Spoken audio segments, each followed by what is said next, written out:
allegiance. Sorry. Got it. I got it. Okay. I pledge allegiance to the flag of the United States of America and to the republic for which it stands, one nation, under God, indivisible, with liberty and justice for all. It's me. Can't straighten these guys out.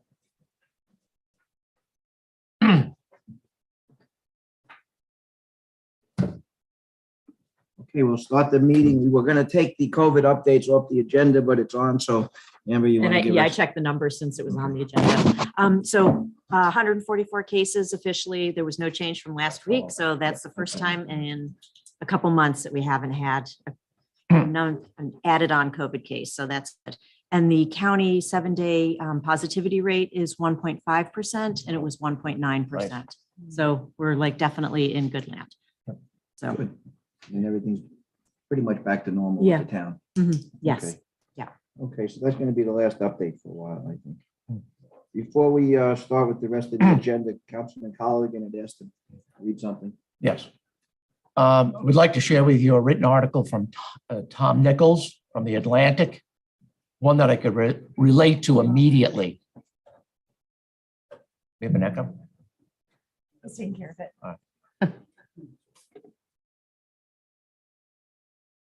I would like to read just a few lines that caught my attention. And this is from Tom. A few days ago, I was watching the footage of Ukraine mothers panicked and crying, trying to evacuate their children from a beautiful city that had a paranoid dictator who now turned it into a war zone. I looked over to my wife, sitting a few feet away from me, and saw the tears welling in her eyes. I felt helpless. And for once, I was at a loss for words. And I think a lot of us can relate to that scene. It's true in my house. Night after night, I find myself staring at the television, almost paralyzed with anger and grief. Putin's strategic miscalculation of the Ukrainian resistance has resulted in an escalating and now indiscriminate attack on Ukraine. He's determined to beat the Ukrainians into submission. Just when you think things can't get any worse, you turn on the TV and you see things getting worse. Over 2 million Ukrainians have fled the country to neighboring countries that have opened up their homes. Seeing this extreme sadness expressed by those women and children, as well as elderly men and women fleeing for their lives, is upsetting to say the least. It is also inspiring to watch the tremendous courage of everyday Ukrainians and the military forces in acts of defiance in the face of danger. Standing in front of an armed vehicle, including tanks, and waving their national flags in the faces of Russian soldiers is heroic. Yet it is also critical not to let our emotions get the best of us. And I'm a victim of that, like a lot of people are. Caution and restraint are positions that many Americans find difficult to understand, yet emotion should never dictate foreign policy. As President Biden emphasized in the State of the Union address, we must do everything we can to aid the Ukrainian resistance and to fortify NATO, but we cannot become involved in a military operation in Ukraine. This is particularly important when weighing in on the dangers associated with the no-fly zone, truly escalating the war into a possible world war. Most Americans want to do more. It's in our very nature. Things are beginning to happen at our Fit Center, at the Lady of the Island Church, as well as other organizations have initiated steps to help. Obviously, high priority items include sleeping bags, clothing, blankets, MREs, personal hygiene and medical supplies, diapers, food, water, and other necessities are of great need. The New York Times wrote a piece on March the 2nd, this past week, entitled, "How Can You Help Ukraine?" And I found this on Shelter Island local page and posted by none other than Stephen Jacobs. They suggested the following 4 organizations that they feel are especially worthy. Each of them has worked in the Ukraine before and has received high marks from charity evaluators. That's one thing we have to be very careful of. There are literally hundreds and hundreds of organizations asking for your money. And I think we need to be very discriminate about where we send our money and where we send our food supplies. The 4 that they recommended, and I ask you to go online to think about this. Direct Relief, they're out of Santa Barbara, California. They've donated $26 million worth of medical supplies in the last 6 months before the war to Ukraine. And they have the highest US accredited scores. Number 2, Mercy Corps. They're already on the ground in both Romania and Poland offering humanitarian aid. And we should really take our hats off to all of those surrounding countries that have opened up their borders to these refugees. Number 3, International Mercy Medical Corps. These are medical teams that are on the ground inside Ukraine, expanding access to medical and mental health services. And number 4, Save the Children. Their focus is on the children, supplying food, water, hygiene kits, psychological services, and cash to needed families. All these are found online. I sent them to the papers. There's that small portion of how you can help. And I just, for whatever it's worth, I'm not here pushing any particular religious group, but I do believe in the power of prayer. I used it every night, 365 days to get through my tour in Vietnam. I believe in prayer. Doesn't cost you a lot, but I pray to God for one thing and one thing only, that this war does not go on, because it can, and it has the potential to literally take hundreds of thousands of lives, and there'll be Ukrainian lives that are going to fall here, and they're fighting for the freedom of all of us. Eastern Europe has changed dramatically since my growing up. USSR has fallen, and Putin would like nothing better to get those countries back in line. It's a difficult fight. My heart, and I think all of our hearts here on Shelter Island, go out to the Ukrainian people. May God be with them. And sometimes when you get caught up in town business and you get passionate about a lot of stuff, the real stuff that matters right now is world peace. And this stuff that's going on in Eastern Europe is serious. You think about us sending our aircraft to Poland to replace Polish aircraft going into Ukraine. It's almost an act of war. You never know how that's going to be interpreted by Putin. And you never know when this thing is going to escalate overnight. So again, I try not to get emotional about these things, but having been in Nam, going from village to village and seeing what war does to people,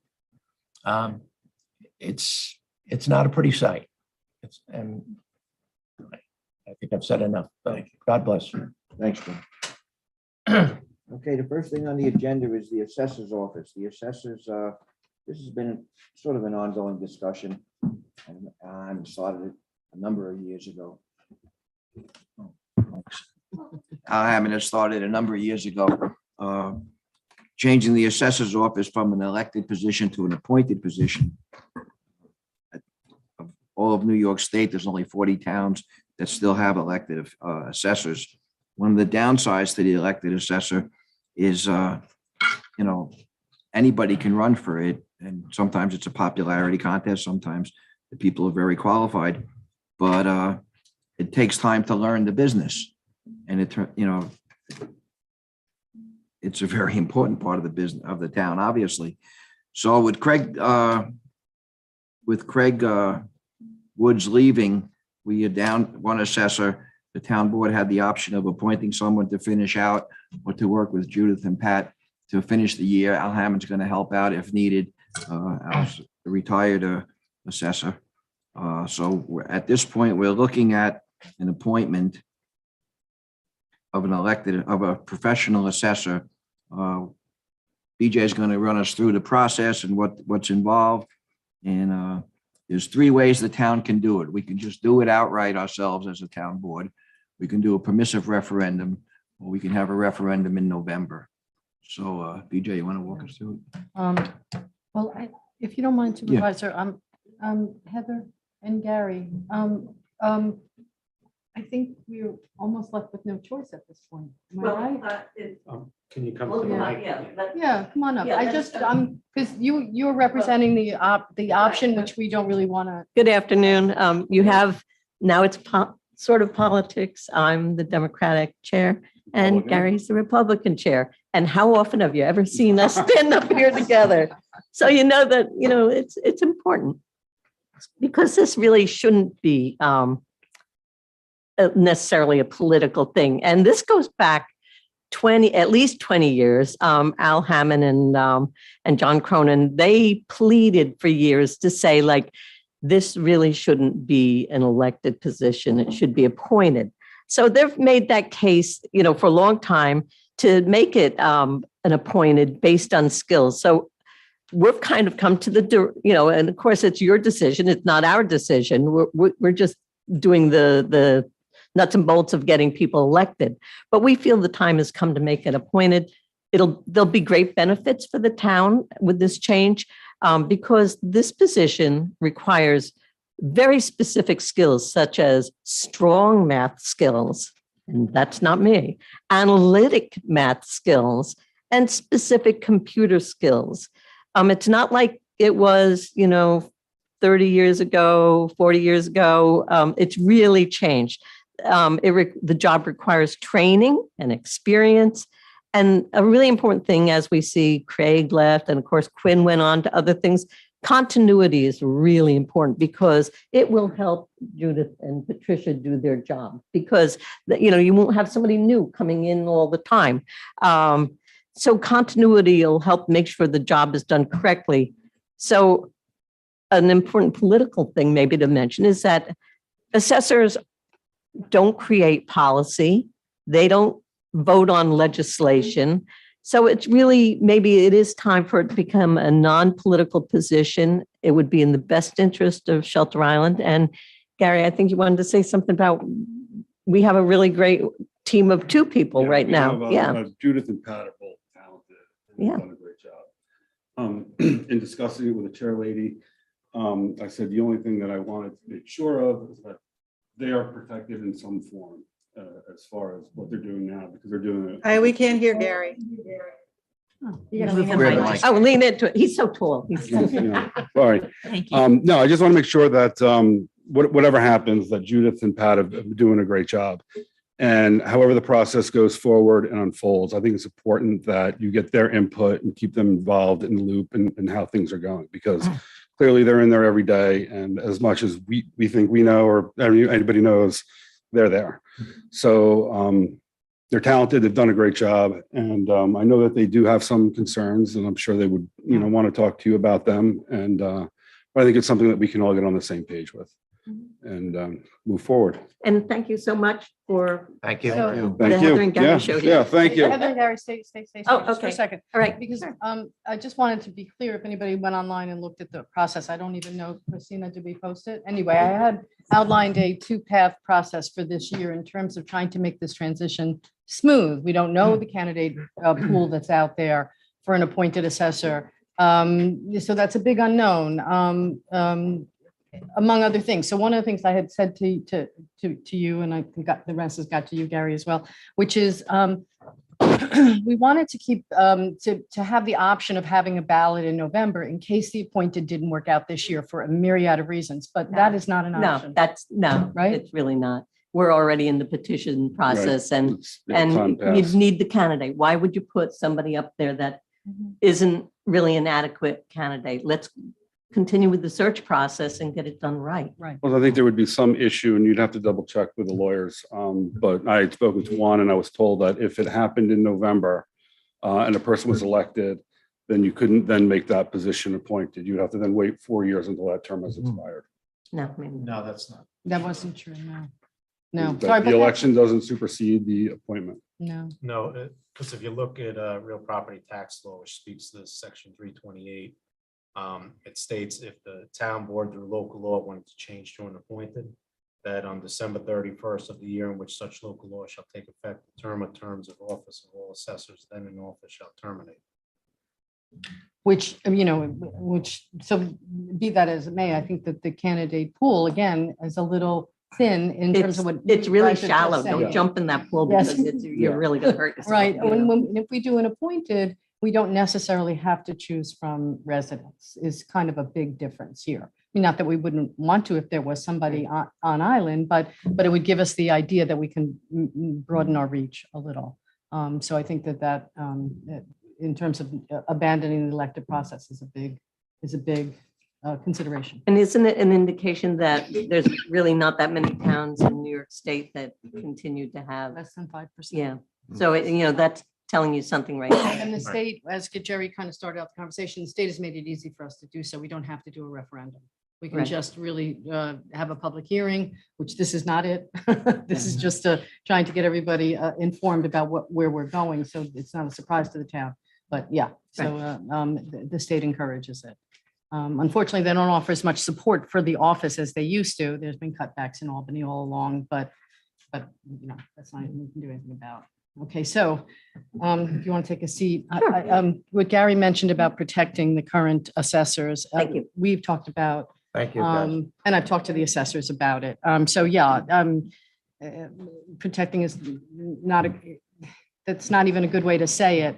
When this transition takes place, hopefully on October 1st, there's a sole appointed assessor or prior to that, because I think there are some options we could probably appoint at any point to fill Craig's term while we make the transition and meet other dates that are required by the law.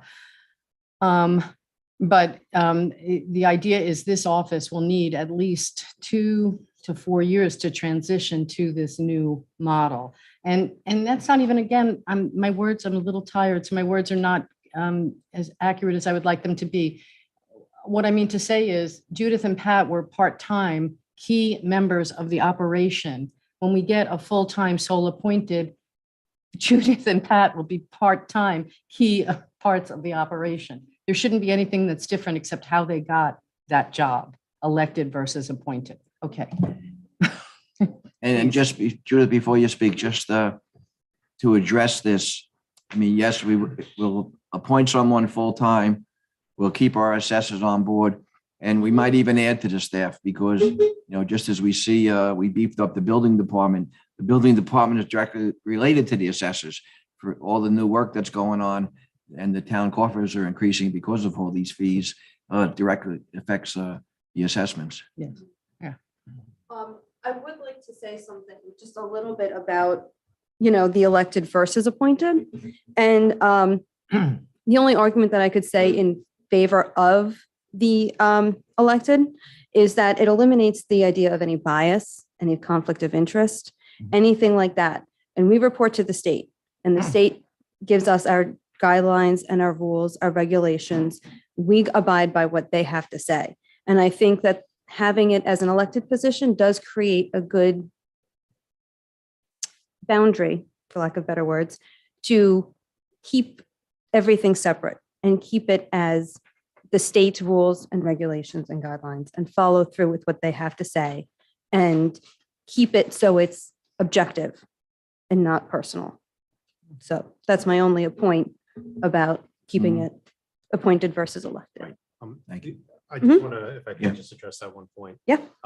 So they would have a term of office for 6 years. Mhm. There would be some of that ability to keep, pressure off the book because their job is safe for 6 years. So I just wanted to add that. Mhm. 6 year important. term. Their job is safe for 6 years and their job is not safe at 6 years. So if there's any Yes. indication that bias is happening or favoritism, Mhm. I think we could address it as a town board I think at if we- reappointment time. Stephen, I would assume if we had cause, we could fire Oh, someone. no, without a doubt. It's Okay. not gonna Yeah. affect 6 years. Yeah. Okay, Thank you, Judith. thank you. Thanks, Judith. Thank you. I just, my question is just how do you two feel about this transition? Like, is this something you would like to see happen or like, just where are you in this? Yeah, I was gonna say, you have to come back up to the microphone. Yeah, because I mean, you two are in there, you're doing the work, you know what's got to be done, where things, are headed for the rest of the year. How do you feel about a transition to this? As far as we're concerned, elected has worked just fine for us. The whole problem has been brought about by Craig's leaving. Previous to this, we've had continuation with Al was there for 16 years. I've been there for over 12. BJ was there for 10. We haven't had an open door policy there, people, or a revolving door policy, people coming and going. This has just come up recently. I don't know what would be gained by an appointed assessor. I tend to agree with Judith. I know when it came up with Al and John Cronin, the person on the town board that disagreed most vehemently was Peter Reish. And he's also the one who said, nope, there's got to be a separation of church and state here. We don't want any questions asked as to why the assessors are doing what they're doing. They have to be totally non-partisan, and nobody can tell them what to do except the state and their ethics. So, I've always had that in the back of my mind. I don't know what the policy, what the benefit to the town would be, other than not having an election every year. Pat, I think the benefit to the town, not the town board, is that we get a professional in there immediately. In the past, we've had some assessors, I'm talking within the last 35 years, who were wonderful people who can win an election, but they didn't have a clue what they were doing over there. And I would never name any names, but I think a lot of people can figure out who I'm Just tell us talking the initials, we'll figure it out. No. So what I'm saying is we can have an election. First of all, the two chairmen are having a tough time finding a qualified candidate. Actually, they're having trouble finding a candidate, never mind qualified. So I think we owe it to the town to get the most professional person we can in there, that this is what they do. Now, you two, I've been doing it a long time. You've learned the business. So you know it now. You didn't necessarily, Pat, you did. Judith, you learned it and you did a damn good job. But I think we're at the point, as I said, the town is growing in every aspect. And I think I feel it's time to bring in a professional to work with To you. do that, you're going to have to poach it from another town. You're going to have to poach an assessor. Well, You we'll want someone who's advertise. and- certified, Mhm. and you're going to have to pay. a We know lot that. more. We know that. And then you also have the aggravation of the ferry. We've already spoken to somebody who lives in Remsenburg, and he said it adds 2 hours onto my commute. And he's not even talking about the summer. Mhm. So those are all things you have to consider. Pat, one thing on this, just because you had mentioned, you currently report to the state, that actually wouldn't change if you were appointed. You wouldn't be, you would not become responsible to report to the town board or anything like that. You'd still report to the state. It's just the method of how you get into office. Okay. Anything else? Since I'm the probing. The credentials, just when you're elected, like if you could just talk us through like what you had to do in order to become credentialed, or what the educational requirements were and how that compares to an appointed position. Because I want to explore like the whole Okay. idea. I don't think you can take my case the same way Judith's, because I was a certified appraiser by the state. And so I submitted a list of all of the courses I had to take, because as an appraiser, you have to take continuing ed every year. So I was taking a lot of different courses, and they accepted all of my education with the exception of farm. I never appraised a farm. And at the time, we didn't have any farms here, and that they didn't want to hear that. I know BJ took the farm, and she was lucky enough to go up and take it on a farm. I did too. I went up to Watertown. Oh, did Yeah. you? Yeah. Good maple syrup. That's what they talked about too. They did. Ladies, Farm. later. I know the livestock. But Judith can tell you more about what she had to, it's a lot of Yeah. education they make. Yeah, so you have to spend the first year I had to spend a week in Cornell, or Ithaca, and you take a class there, introductory class, for the 1 week, and then you do that again a second year. But in between, you take other classes. They do have the 3 approaches to value. They have what's the other one? Data collection. 38 hours, it's a lot of hours. I don't remember the specific hours. Credit hours. But Mhm. they did have, those 2 full weeks you needed to complete, Mhm. in addition to other daily or other week-long classes, like the farm class I took in Watertown, that was a week-long class. Mhm. But there are the classes you can take online too. And since And- COVID, they've transferred Yeah, a lot of it. I'm guessing a to lot of it online is classes. online. Yeah. these days. Yeah, which is helpful for us. Mhm. Um, But there But- are definitely several classes that need to be taken online. Yeah, and the state, again, because they're encouraging this, does offer different paths to the certification. Or in other words, to be appointed, a sole appointed assessor, you do not have to be an assessor already, but relevant experiences is what's expected, plus some education, generalized college education, that sort of thing. They're pretty clear on what they want. And even with that, the state, you can make we as a town board can make a phone call and discuss a specific candidate that might not fit the profile exactly, or the if, ands, and buts, and get an exception if the state agrees with us that that person is the best candidate we can find. Okay. Yeah. Megan? Never asked my question. All right, thank you, ladies. Thank you. Okay, next on the list, we have Kate Rossi Snook, Kim Barber, and Greg Rivera from the Cornell Cooperative Extension. Kate's local, and we're going to talk about oyster reefs. Yeah, I don't know if we all want to. Yeah. So hi, Hi. Kate Rossi Snook. I'm a full-time resident here on the island, and I know that at least a couple of you here know already how passionate I am about water quality and the island's natural resources. But for a while now, I've wanted to start an aquaculture program here for the island for water quality, marine habitat restoration, general enhancement of the natural shellfish stocks. And so like last winter, I created an LLC and trying to do that. I didn't really know how, and then ended up having conversations with my colleagues, Kim Barber and Greg Rivera, and we realized that our goals really aligned quite nicely. And Cornell Cooperative Extension's marine program already has a really, really well-established Back to the Bays initiative. So we started talking about me kind of working under that umbrella to kind of create like a Back to the Bays for Shelter Island. So that's what we were hoping to talk about. And the presentation. Like, I don't know where to look. Well, it'll be on. Okay. Go through it.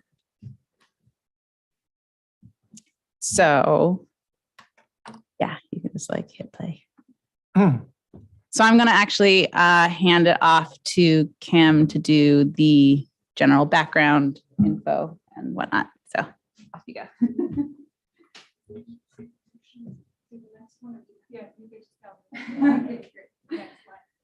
All right. Hi, everyone. Thanks for having us here today, and thanks for that introduction, Kate.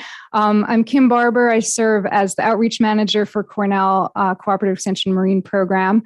I've been with Cornell for over 10 years now, and one of the projects I'm most passionate about is our Back to the Bays initiative. So we wanted to take a chance to explain a little bit more about it and how we might be able to bring some of these efforts here to Shelter Island, working closely, obviously, with Kate and Greg Rivera, who you'll hear from when we start talking more technical things. He's our aquaculture specialist at Cornell and has many years of experience helping me establish these sites and doing all the work that he does throughout the East End towns as well. So I don't know how much you might know about Cornell. I won't totally read our mission statement, but just in a nutshell, our waters mean a lot to us, specifically throughout the East End, on Shelter Island as well. So we have that common tie there. We were established in 1985. So we've been around for a while, and it's really, again, our mission to protect our waters, provide a clean environment for all of the species that live therein, and of course ourselves to enjoy it. So we're a team of researchers and educators. We work locally, nationally, and have been doing even international things. We bring our expertise wherever is needed. And yeah, we're really all about just preserving our marine environment, but also overseeing responsible uses and resource enhancement as well. So again, just to kind of go over our structure, we are a 501c3 not-for-profit. We're a contract agency of Suffolk County, which means we're funded by Suffolk County to conduct services on behalf of the county, but that's just a small not a small portion, a portion of our funds. We do get, specifically within the marine program, rely a lot on softer money, such as grants, various contracts with towns like yourselves, fees from our programming and camps that we do, as well as donations and private fundraising that I do a lot of as well. So we fluctuate between 150 to 250 employees, depending on time of year. And it's kind of our motto that we've been giving back to the Bays since 1985. So we have numerous facilities throughout Suffolk County. Our flagship is right across the bay in Southold at Cedar Beach. So that's kind of our main facility where we have our big shellfish hatchery and some satellite hatcheries. Our SPAT program operates there. We do our bigger marine camps and school visits and all sorts of things there. But we also have facilities in Babylon. Hampton Bay is our Tiana Bayside facility right on Dune Road, and up in Northport as well. And the kind of 6 key things we focus on, obviously we'll be talking specifically about shellfish restoration and aquaculture today, but we also do a lot in terms of water quality, different groundwater projects, surface water quality monitoring for different projects and entities throughout the county, habitat restoration and management. So a lot of eelgrass restoration. We do that through our Marine Meadows program. We've done plantings off of Shelter Island in the past and hope to bring that back as well. Coastal habitat, coastal resiliency, living shorelines, all those great things that are up and coming. We have a lot of expertise in doing projects like that and hope to expand those as well. We have a commercial fishing or fisheries program that works a lot with the local commercial fishing fleet to help make sure that industry is as sustainable as possible.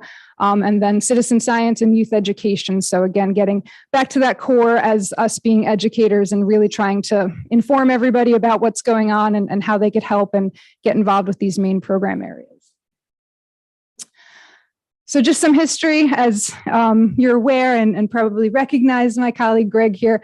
We've been working together for over 20 years just on our shellfish enhancement efforts that we currently have going on that, again, Greg oversees. So we produce anywhere from 300 to 500,000 clams, oysters, and bay scallops annually that are seeded in partnership with the town and town waters. So we appreciate your partnership in that and want to obviously continue that. But all of those shellfish currently are raised at our Southold facility, again, across the bay. So what we're looking to do here would be maybe establishing some stuff happening right on the island in terms of a nursery situation as well. So to sum that up, what we're hoping for in the future here, we obviously want to continue those seeding efforts. It's really important to your local waters. And again, Greg has a proven track record of helping with that and making sure that that's continued to be successful. But we really want to expand to also include these spat on shell oyster reefs. So that's kind of what we'll be focusing in on a little bit more today. And through our Back to the Bays initiative, we're really able to create more involvement opportunities. So involving residents and visitors alike in some of this work and really creating those pathways to stewardship, getting people to really care and, have a hands-on role in making a difference. So by integrating into our Back to the Bays network, we'll be able to make that happen. So just a little background now on the Back to the Bays initiative specifically. It's something that my team and I launched in 2015 in celebration of our 30th anniversary. We were really noticing that, we do a lot of technical and scientific based work and we're out there doing so much, but there's not always that, community element to it. So we really wanted to, find ways and identify, the mechanisms we need to connect the public with ways to give back to our bays. So we do this campaign every year, learn, do, enjoy, and give back. So we create different opportunities from lectures to paddles that we plant the shellfish at, our eelgrass restoration workshops, all sorts of things, again, under this whole umbrella of our Back to the Bays initiative. So the stewardship sites within this network are what we use as our long-term receiving areas for our various types of restoration, whether it be shellfish habitat, some combination of both. Depending on the location, we focus on different species as appropriate. So what we're really hoping to do is make Shelter Island one of those, longer-term receiving areas in our Back to the Bay stewardship network. So this work is supported by both private and public funds. So there's a big, fundraising element to it as well. And of course, grant and other funding as well that we could identify. So again, stewardship is just such a big role. There's me and Greg planting some scallops last fall, and we engaged the public in getting them out on paddle boards and launching and actually having that hands-on role in being environmental stewards. So we've really seen it as a really unique opportunity to engage people in something that maybe they've never experienced before and get to actually touch and feel and see, what these things living under the water are and understand their importance to our local marine environment as well. So again, if we're able to be successful in establishing something here, we'd be looking for volunteers to help us care for the shellfish, plant the shellfish, and also we're looking to establish a shell recycling program that we'll get into in a little bit as well. So what would be entailed? What are we looking to do here? Again, my colleagues will go into this a little more specifically in terms of some homework we've already done in terms of trying to identify appropriate areas on the island to be able to do this. But we're really looking for an area to house a remote production facility to support our spat on shell oysters. And to back up really quick in case anybody doesn't know what I'm talking about, that picture down below, spat on shell, basically we set oysters on shell substrate, and then it eventually grows all together. It's a 3D structure. It's excellent for habitat and obviously water filtration too, as these shellfish get older and grow up on these shells that we set them on. So that's also where the shell recycling comes in. So we're looking to identify locations both to hopefully house one of our remote setting tanks that we could, again, bring this production here, and then also obviously identify some of the end locations as to where we could establish these oyster reefs to best serve the water quality and habitat function as well. So we'd like to propose to, start a pilot effort starting this summer with a phased approach to hopefully expand. We do have some foundation funds in place right now that would allow us to do this on a small scale just to get started and hopefully grow momentum and funding as we go along and test and prove the concept here as well. So yeah, okay, so we could get into a little bit more. I mean, if there's questions, we could start there, but if not, we could just jump right into some of the proposed locations. Kate put together a great map of some options that we're hoping to discuss a little further. So, yeah, I discovered that you can create your own map on Google Maps, so I had some fun with that. So yeah, we'll start with the remote setting, possible locations, just cruising around the island and knowing these spots. You'll see the list I have. There's 2 town properties, so that kind of really makes the most sense. There are like the other private properties that could possibly work, but obviously would have to approach them. So let's just talk about, there's Volunteer Park or Dickerson Creek Preserve. I think honestly, the Dickerson Creek Preserve would make the most amount of sense, but we'll go to the next slide. So just for context, the picture shows a more involved setup that's at Southold, with multiple tanks. We would be talking about a single tank, large circular tank for holding. You fill it with bay water that you pump in, usually with a filter bag at the end to get out any predators or what things you don't want in there. And then you use cured shells. Oyster shells ideally can be clam shells as well. That other previous picture showed a surf clam shell. Throw those in the tank, either in bags or on trays, and then you add what's called eyed larvae. So the oysters, after a couple of weeks after spawning, they develop these little black dots inside. That's what's called eyed larvae, and that means they're about to set, right? So clams, they move around as they grow, like they use their foot. Scallops, they clap around. Oysters, once they set, they're there. So they look for ideally oyster shells because typically when you have enough of them out in the wild, they create these 3D reef structures. So this year, we would hopefully be using shells that Cornell already has cured.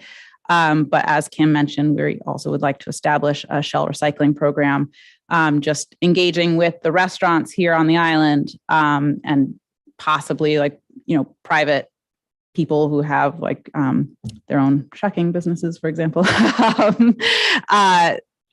collecting those shells.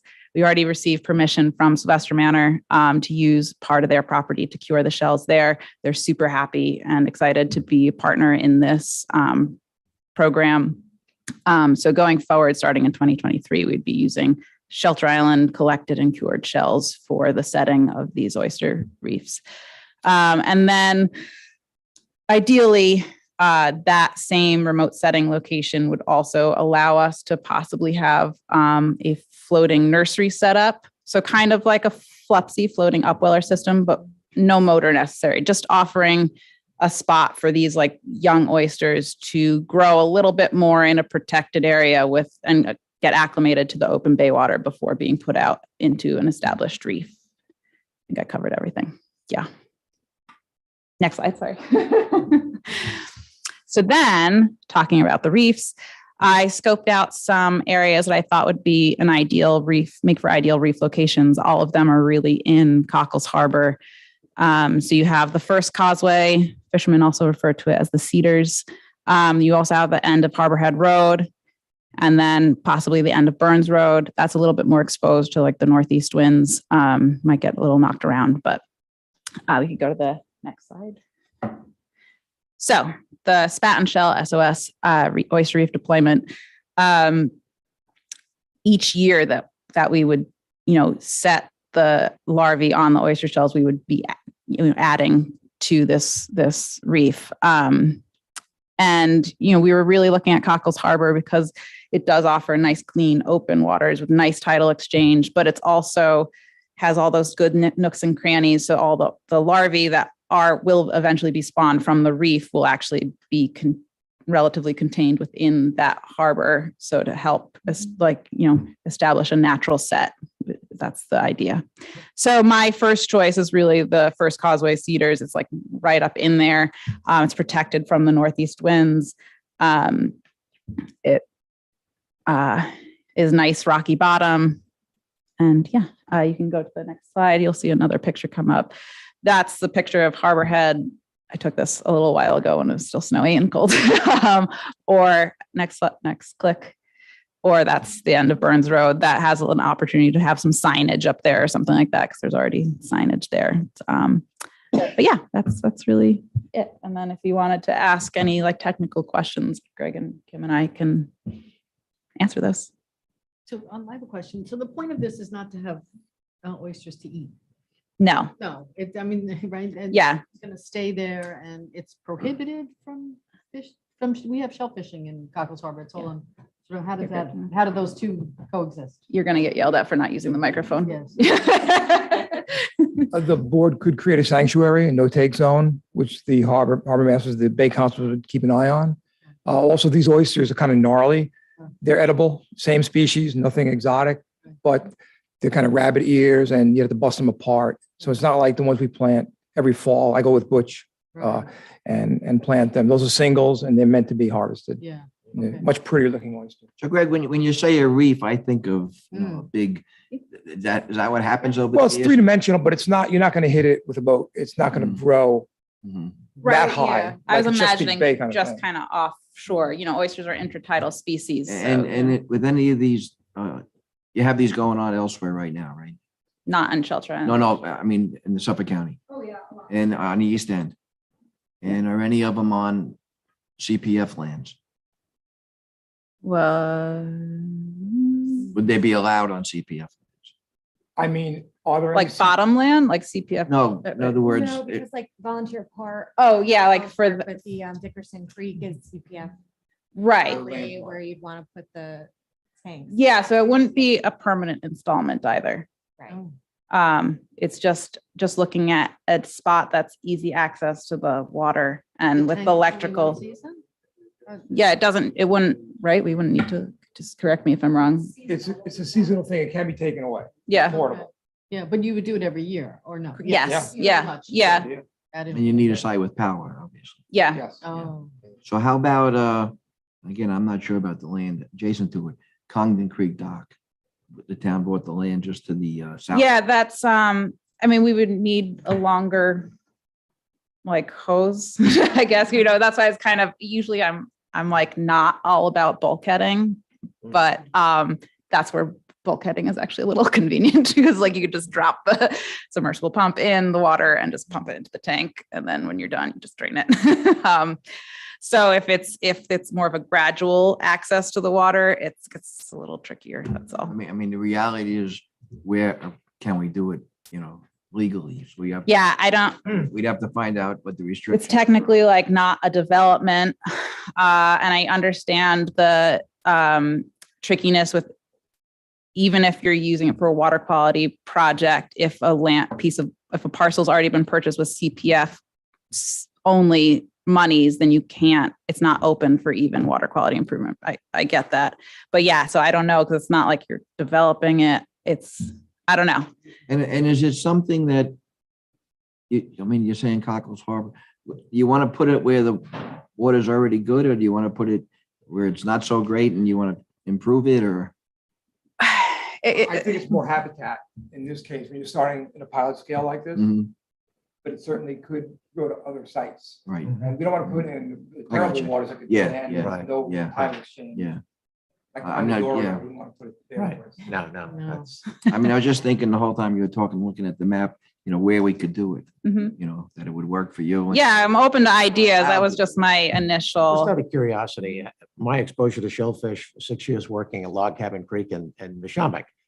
Does anybody know why? And I don't expect you probably would know, why did that successful program that exposed literally dozens and dozens and dozens of novices to shellfish, why did that go away? It seems like Log Cabin Creek is a really good place to grow oysters and scallops. Yeah, I worked with TNC and some of the Yeah. volunteers on that And Adam, project years yeah. ago. And Yeah, yeah. I talked to Adam a few weeks ago about something different. I'm not really sure. Yeah, it was a mystery why that went away, because it was such a successful program there. And it really did provide an education. We used to bring the kids from school down there. We bring our environmental ed classes down there on a Tuesday morning when the committee was together working with the shellfish. They would work from about 10 to 12:30, 2.5 hours. And they would do a mortality type of thing, and they'd separate them out and rebag them into different size bags. But it was a great education to get people hands-on right there. And Absolutely. then it went away. Yeah. And everybody stopped. We can bring it back. I was just going to say, maybe the problem is they didn't have me. And that's why it would be good if it's also a town land or a public property that we can, bring Right. volunteers or school groups or Right. some of the local Mhm. camps to, have it be a stop and, Mhm. area where we could do those hands-on. Yeah. things. So that's a very big part of this That's, effort. yeah, and that's where like volunteer park could work, but if you That's what wanted, that's almost like the only one that right now is. because obvious it's that not we can CPF, use. it's already an Exactly. open, yeah, and like you could Actually, have. we'll the have to signage. look into the use, The CPF dock- usage. the dock talk to started. I think it CPF started. committee, See what they think. Mhm. And that $7,500 that we put in at the budget every We're year, up to the 10 this year. we're up to 10. Okay, so $10,000 we put into shellfish restoration programs. That goes through who? That goes through PEP?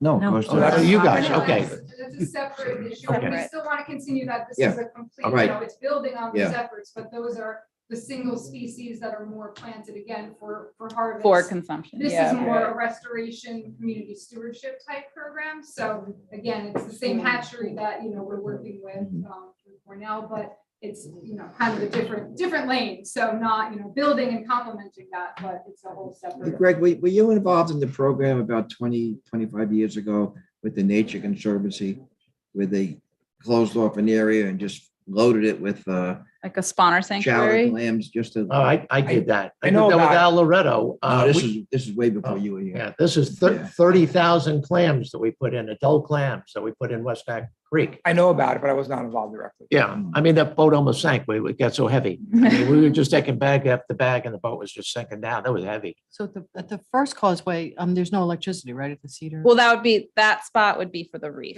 Oh, Yeah, so okay. it's like All right. multifaceted All right, I here. gotcha, Yeah. I gotcha. mhm. And what's the timetable that you guys would be hoping for?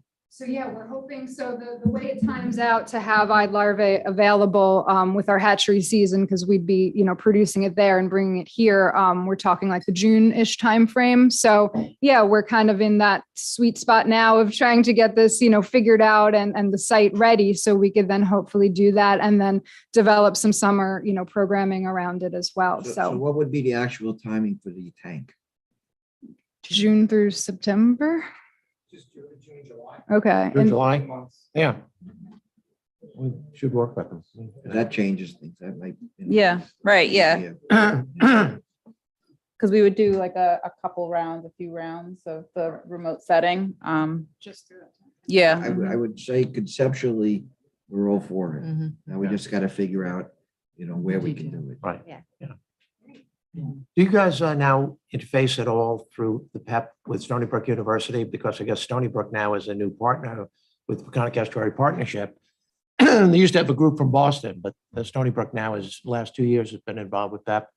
And they seem to be very much involved in shellfish restoration, experimenting with bringing new types of shellfish up from the mid-Atlantic area north because the waters are warming and maybe they're more tolerant Mhm. the higher temperatures and different types of eelgrasses that they're experimenting with. It's interesting to see the amount of research that's actually going on with shellfish, knowing full well that there are certain things in the Peconic Estuary you can control and certain things you just cannot control. Mhm. And in terms of the western part of the Peconic Estuary Peconics, it's difficult because the water temperature gets so high and because it's stagnant and it doesn't Mhm. flush as well. And, it's just not really conducive to the way it is out in Cockles Harbor. Well, that's the beauty of oysters is that they do exist in such different environments from the Yes. Gulf all the way up to Right. Canada. So, and they're considered an important species Yeah. for an entire ecosystem. Sure, They filter sure. the water, they help, I like comparing it to coral reefs. It's like all those nooks and crannies that the fish go into. It's really, Do scallops Very important. adapt as well as oysters? they're very finicky. They're much shorter, Uh, life, right? I mean, Right, exactly. Yeah. Yeah, they don't really go south of here.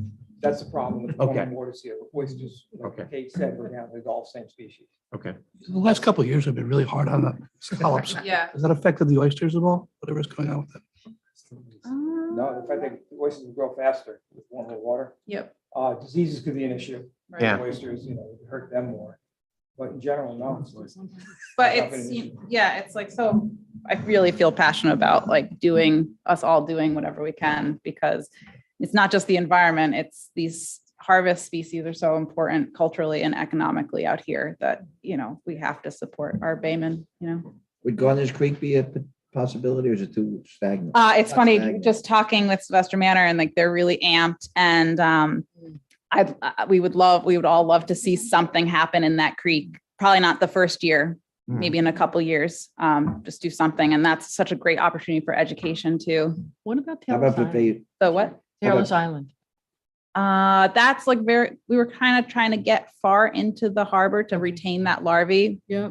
Um, Swept right out. yeah, exactly. Huh, okay. okay, Oh, yeah. thank you very much. Is this yours? This yours? So we'll get together and figure out what the next. Great. Yeah. And I guess we should. Brainstorm locations and Okay. stuff and we'll talk to the and see what. Okay. So, what's like the next step then? If you want to talk to WQI, you can. Get Okay. in touch with, James is the head of Okay. WQI and Great. do a presentation for And them. we'll have Great. to find out, Stephen, if CPF lands could be used. Yeah, so when we narrow down the particular properties that. Yeah. We'll explore restrictions. If any.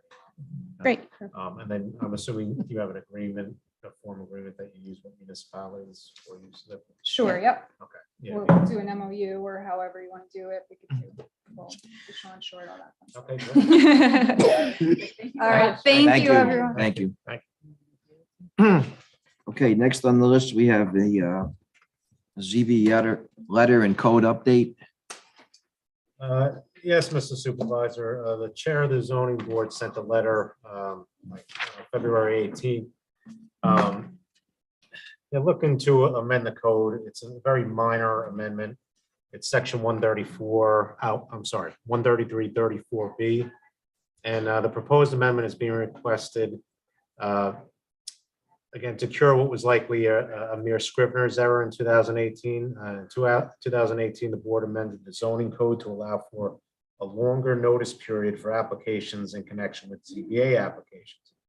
It went from 10 days to 30 days for all applications in connection with the ZBA. Postings had to be up 30 days prior. Notices mailed to neighbors had to be 30 days, and the newspaper had to be 30 days. However, in the newspaper section, it only calls for 30 days notice in connection with variance applications. However, in the code, the ZBA not only issues variances, but they also issue dimensional subdivisions, special permits, interpretations. So arguably one would read that and say only variances need the 30-day and everything else only needs to hold the 10-day.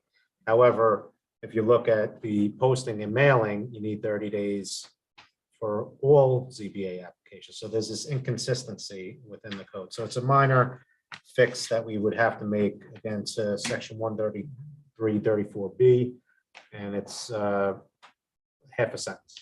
So, you know, Just removing the word variance. It's really taking one word out. Yeah. Yeah. Okay. It's a no. How do we do this? By resolution or Friday. we have to do a public hearing? you can set a public hearing. Okay, we could do that Friday. Okay. So Dot will do that one for Friday. Okay. Next on the agenda is outdoor assembly permit for the Historical Society. John D'Amato's here with us from the Historical Society. At the last town board meeting, we approved the parking for the Historical Society for various events, but this is specific to one event. John, you want to join us? We have not received this yet. Yeah, there's a little. Yeah, we did. You sent it to us, Dot. Yeah, we got it, Dot. When did you get that?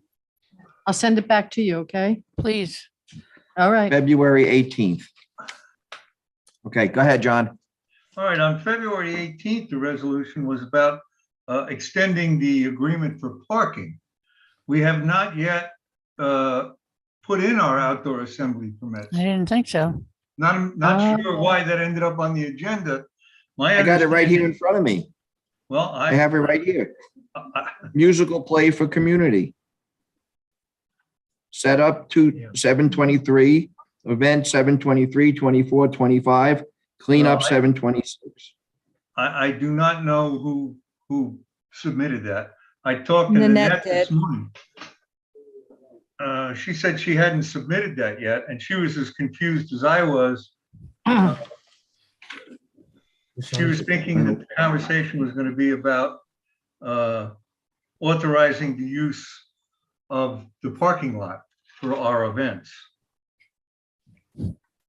Maybe she sent us the wrong one because the one we received was for the musical. So maybe she got them mixed up and didn't send the parking one, but sent the musical one instead. Could be, because I have a copy of what she said she sent, which was the letter and the certificate of insurance, the liability insurance. Because we were just. All right, why don't we hold it off till next week and get off, ducks in a row. Okay, because it was strictly looking to renew our agreement such as it was in the past. I'm really confused. John, what I have in front of me is an application for outdoor assembly permit. July 23rd, 24th, and 25th. Yeah, for this summer for a musical. Mhm. All right, well, we don't have to do this now. We'll get together and Mhm. go over this tomorrow. Yeah. Okay, But we had previously discussed the parking and, we approved it. yeah, Yeah. we're going to do it another year. Yeah. Yeah, I yeah, believe the parking was approved. Yeah, that's it, This yeah. this was the next. All right, we'll get together tomorrow, John. All righty, I'll have Nanette, touch base. Okay. with, Dorothy. Thank you. Thank you. Okay, next on the list is Mark Mobius. Mark runs a summer program for kids, and it's an ecological program, and part of it has to do with going to different sites and bringing the kids. Mark, why don't you tell us about the program first? Hey, so it's as you mentioned, an outdoor education program for kids ages 5 to 8 years old. The format is loosely structured. How about that? We go out to a different location, have a little meeting where we cover whatever topic we're going to be talking about in the day or focusing on, and then head out on a hike. We have a snack. We'll do experiments. If we've got experiments, we'll collect samples and make observations. We focus on natural history, human effects on the environment, biogeochemical cycles, water cycles and nutrient cycles and things like that. And then the intent is to develop an appreciation for our natural resources. We do this. It's been very effective visiting the different sites around the island. We've hit just about all of the public lands, and runs for 3 hours a day. There's 8 kids in the program at any time, and it's me and an assistant, sometimes 2, depending on the activity and how much equipment we need to carry around. It's the parents really like the results, when their kids come out noticing things. I think that's what it's about. It's exposure to places and activities they wouldn't normally get a chance to do. So Stephen, what Mark approached originally would this be considered business on town property? Well, pursuant to our code, if it's on a beach, yes, it could be considered. It's basically, it's all the CPF properties or, Satcham's Woods or things like that. Yeah, so this is triggered when somebody wants to make a commercial enterprise on a park, any premises or area owned by the town of Shelter Island and maintained by it, or licensees for recreation or open space purposes, or a public beach, Wade's Beach, Crescent Beach, and Shell Beach. If it falls within one of those 2 criteria, then they would need to. Is there a definition of what businesses like? He's not selling anything. No, it's very broad though. It says, any activity involving the sale of merchandise or services for which a fee, payment, donation, or other consideration is required or requested. Arguably, this is providing a service for a fee, educational service. So. Mark, is this like a camp type of thing that what it is? It is definitely not a camp. It's not a camp. Absolutely. I will strongly reinforce that it is not a camp, and that is by design, because it's a completely different insurance world when it's a camp, and you're limited in the numbers, and so it is a class. How about that? But what I'm wondering is, what are the implications here? I mean, why wouldn't I want to get a license? And is it super expensive or anything? No, we we want to see that, you need one, first of all. And then, it's a fee. I think it's $250. And you have to have proof of insurance. Got it. But again, we've been discussing, and we have to get back to our discussion of businesses on town property. And, we got one we have to discuss. Someone wants to sell handbags and, high-end clothing on the beach. I mean, that's not going to happen, but. Right. I mean, this is not the size of the group and our moving from site to site almost daily sort of minimizes the impact on any one location. So it's not like we're setting up a camp or a regular class at Crescent Beach. We don't ever go to Crescent Beach. We don't ever go to Wade's Beach. We do use Shell Beach, Manhattan Lane, but we're not in that section that's, where people tend to gather. So I don't know that it would fall under that, but I have no problem registering this as a, or licensing it as a business or permit, whatever we need. That's not a concern. If you just Okay, want so to I would cover it and be done okay. with it, that's fine. Yeah. Why don't you either stop in or go online and get the form from Dorothy and fill it out and give it back to us. Actually, now's the time to make the announcement. We've extended the application time till the end of the month. Okay. March 30th. Mark, just out of curiosity, is this just open up to Shelter Island children or? is it No. beyond- No, it's, but just because it's a 3-hour program in the mornings, it tends to only, tends to attract more island kids than off island. Although I've done some off island also on the South Fork. And so some of the parents there, just because I don't do it regularly over there, have sent their kids over here just to get out in the past. But it's not, I would say 2% of the outings involved. Where would you get an application for the camp? Not the camp, I'm sorry, for the program. Thank you. It's on, I have a website, ecodiscoveryexperience.com. It's discoveryexperience.com? Ecodiscoveryexperience.com. Oh, Or Ecodiscover E, you could do that. okay. How many kids? Yeah, you say you have 8 a session, and is it 8 5 days a in week? session, 5 days a week, yep. Yeah. Do you like? From How many when to when do you think? Yeah. You mean month-wise? I mean- I'm going to be doing July and August. Okay. I did it last winter. This past one, there just weren't as many people around that were interested in it. So, I haven't done that. But yeah, the regular programming's from like the first week of July to the last week of August. Just out of curiosity, taking these little ones out, 5 to 8-year-olds, your experience last year, since we haven't had the 4-poster program up for a while, what's the tick situation like for the kids? It is horrible. I'll tell you what the worst property is. It's the one out off of Cartwright. I forget what it's called. It's like it's posted by the state and everything. Yeah. Goes out into Cockles Harbor. We saw more ticks on that trip. Kids were pulling 10, 12 ticks off. We incorporate a tick check at the end of the day. We sort of regroup to do a little art project or something. And then during that time, we do as thorough a tick check is practical. And then we encourage the use of tick sprays. Yep. That's the property adjacent to St. Gabe's? Yes. Yep. Yes. Yeah. Pan beyond.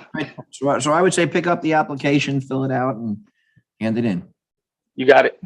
Sounds good. Okay, thanks very much. Thank you very much. Thanks. Bye now. Thanks, Mark. Okay, next on the list is we have to choose an actor. Go ahead, Amber. An actuarial consulting firm for our GASB 75 audit. And I had brought this up last week, and we had 2 quotes, but the one was coming in above the threshold and one was coming in below the threshold. So we went out and got a 3rd quote. And Christine, if I could do screen share, I'll show you what I have. I just threw together a quick spreadsheet just before we started here. So these are the 3 quotes that we have. And the first year that we do this, we have to do a full year where they come in and they, get the Can you age. explain again why we're doing this? Oh, yeah, Remember? this is, yes, because we are right at the threshold of having 100 employees or just going over 100 employees for the town. We need to have a more formalized calculation of our OPEB. I always have to, or post-employment benefits, retirement benefits, and it is health insurance. Mhm. So we have to look at the age of our retirees, life expectancies, things like that. So we need to get a consulting firm to come in and actually do the calculation for us. We've been able to just self-populate a software program in the past, but that's no longer acceptable once we cross that threshold. So the first year is a full-blown, they, look at each and every person and, gather all the data. And that's the full year audit. So for 2021, we have quotes ranging from 4,250 to 5,600. The second year, we don't have to do a full-blown, like get everybody's information again. We can take the prior year's information and just update it for discount rates and actuarial factors. And that's a lesser amount. The only thing that I'm still checking on with Barbara, as I was looking at this before the meeting, let me just see if she got an answer while I've been in here. No, Jefferson Solutions said they do it two ways. They can do the first year and then they give you an estimate for the second year. And let me just see exactly what his wording was.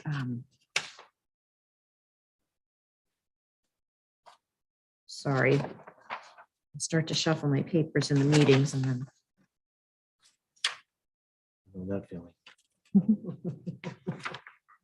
Okay, so year one is actual, and then he said the year two would be based upon an estimated discount rate. I spoke to our contract accountant just before the meeting to see whether or not that's an acceptable route to go, because the other two firms came back with actually coming back and using, a known discount rate. And she said, the outside contract accountant said it's better to go back and have them do it once we have the known discount rate rather than this year's estimate, because this year inflation and everything going on, like it's just, we're in a strange world. Like in the past, we could have probably gotten away with that, but right now things seem to be in flux. So, Right. So these are the quotes we have. He said that if we decide to go with an estimate or to go back and not use the estimate, that he would come back with what the additional fee would be. So I'd like to just get that information, but I have a feeling that Jefferson Solutions is going to be the lower of the three because their base year is lower and, but. Let's wait till we get the interim year. Okay, Yeah. so, but we really need to get the auditors and we need to hire somebody. So can we preliminarily go with Jefferson Solutions if they come back with, the total 2-year quote being the lowest, just because we need to put this on the agenda for Friday, because we have to get them hired, we have to get them scheduled. It feeds into our audit. And so if we postpone it, we'd be pushing back our audit again. So I would suggest that we do that pending them giving us that number. Yes, And if not, we go with Armory. right. Yes. Yeah, I But would now they agree. have some information. If they're watching us. Yes. They haven't responded to the email from earlier today, so presumably they're busy working. Right. Okay. All right. But anyway, so we need to keep this going, so. Yeah. Right. So That's fine. hopefully we're going to have it on for Friday. Yes. Okay. Mhm. Yeah. Okay. Next on the list is an update on the Conroy property. Is it a condemnation? Yes. Yes. Okay. Any news? It's just very quick. It's been more than 30 days at this point. We have not received any response to the notice of violation. But it So was served. Pardon me, it was served. So what we need to do at this point is set a hearing for the town board. We've done that once before, so what I'd recommend is that we set it for 2 meetings out though instead of 1, so that we have sufficient time to serve the notice on Mr. Conroy. When you say 2 meetings, 2 town board work Two sessions? No, 2 2 town meetings, so it'll be, town board meetings. essentially 42 days. Yeah. So you want to do it in May? No, wait. April. They'll be done in April. They're 3 No, but we're weeks. going to set the hearing now. Right, set Right. the hearing at this meeting Yeah. for 2 meetings out.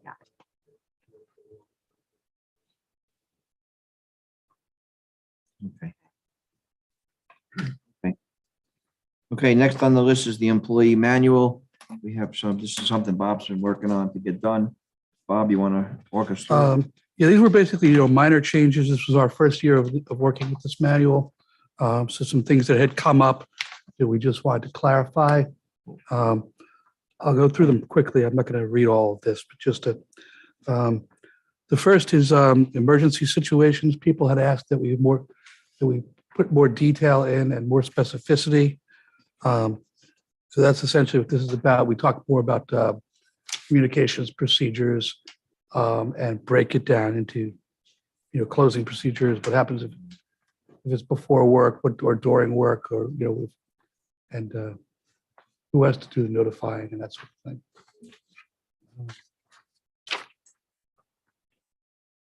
The second is just correcting an error that we had left in, that there was a part about the leave for part-time employees. We don't actually offer that. So we'll just be clarifying that. Where's that on, Bob? What's that? Correcting an error on what? As to the leave for part-time employees.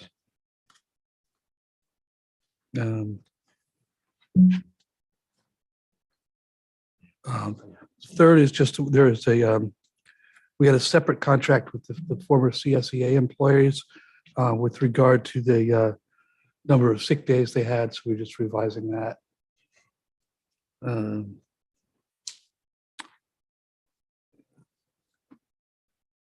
The next one is that we're just, with regard to Medicare reimbursement for retirees, we're just clarifying that if they wish to remain in night shift, that they can do so, but they have to pay the full premium in order to get the Medicare reimbursement.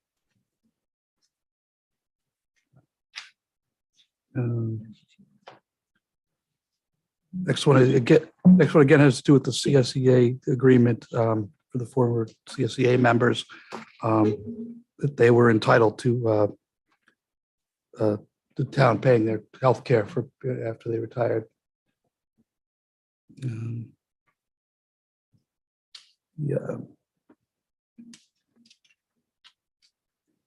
The next one's to comply with New York State law that we give reimbursement for time off to get vaccinations. After that is basically this year's change in what the holidays are, right, and the substitution of Lincoln's birthday with Juneteenth, which is a New York State requirement. And the final one is Can we just go back to that for a second? Because the Sure. notes in the resolution say for Lincoln's birthday and Easter Sunday, police only. So what does that mean? That they? police have a separate contract Mhm. term that they get. So they will get those days. I don't remember exactly how it worked, but They get a holiday So they don't they get get us. those as There's holiday a couple of days Yeah, they don't They get work those days, they get holiday pay. Okay. holidays, and they still have Lincoln's birthday because it's contractual. We have to add Juneteenth to that, Mhm. so they'll be getting an extra day. And the final section is just the health insurance buyouts. We're just clarifying that it's not any other coverage, that it's specifically you have to have another employee employer provided coverage. For example, you can't, if you have coverage through the New York Exchange, for example, you wouldn't be able to get the stipend. And that's pretty much it for that. Okay. Just do a little house cleaning on it. Yeah, basically, No change, no major. it's a cleanup of, Yeah. there's go in understanding that something like that happened. And again, when we, the next time we go to the bargaining units, we have to go in for the. Yeah, with regard to the holidays in particular. Okay, next on the list is discussion for town board meetings. This Friday, we have a meeting. We have some 3 wetlands. We have to see what conditions we're putting on the resolutions. Others. You have anything else? Yeah. Sapin? Yeah. I mean, rather than, do you want me to just, I can do it for all 3 and just give it to the town clerk, just write them all out. And this way she'll know exactly what Yeah. the CAC, I'll put the date on it, the vote on it, and the recommendations that they made. And CC us. Yeah, I'll CC everybody. Yeah. All right. So I'll take Okay. care of those 3. Did you have any Chapin, concerns Kushner, and about McCarthy. I was just curious what they were, just, because we're incorporating these into the resolution, correct? Right. So, Yeah, I think we should go over each one and Okay. discuss the different Yes. things that we Okay. want on resolutions, because planning All board right. had recommendations as well that Right. I think we need to take. The into first one, account. I'll do them the way I have them laid out here. The first one I have is Kushner at 11 Dickerson Drive. Mhm. The committee met on January 10th and they had sufficient number of people, so they voted on this. Well, yeah, they actually didn't. And they came up with 5 recommendations. Number 1 was to ask for a site plan to include more details on locations and construction of the new IA system, septic system. Number 2 was a permit be submitted for the unpermitted hot tub or the hot tub be removed, which I think they were talking about, if I remember correctly, removing the hot tub. they already did. Yep. Okay. Number 3, include a revised plan of trenching location for the pool and dry wells. Number 4, check for completion of new IA septic system by the town inspector. And the last one was include the moving of the driveway to a new revised plan, which, they're moving it to the other side of the property or something like Is that. that done already? It's already done. Yeah, it's all done. Yeah. So let's just do them one at a time. So we have all the, Yeah. So Meg, the driveway has been moved. On the newest version we got from Matt Sherman, the driveway is moved to that right. outside, Okay, Right. so the, But I- it- outside of the, to the south It was side. physically And it is moved. physically, Yeah, right. it physically has. been Right. moved. And the hot tub's been removed, right? Yes. You know what I'm saying? Okay. So 2 and 5 were taken care of. and the IA is going under. The IA new- system is going under in, the right? New location? So we're on Yeah. the most recent plan that we got, it shows the IA going underneath the driveway next to the house. So it's in the same approximate location as the existing. Okay. But I don't believe that's been sent to the health department. So Matt's on, he could answer that question, but so I think that's why CAC was asking for a plan for the septic, because I don't believe it. We haven't been provided with one. Want to hear from Matt now? Yeah. Sure. Yeah. Matt? Yeah, thank you.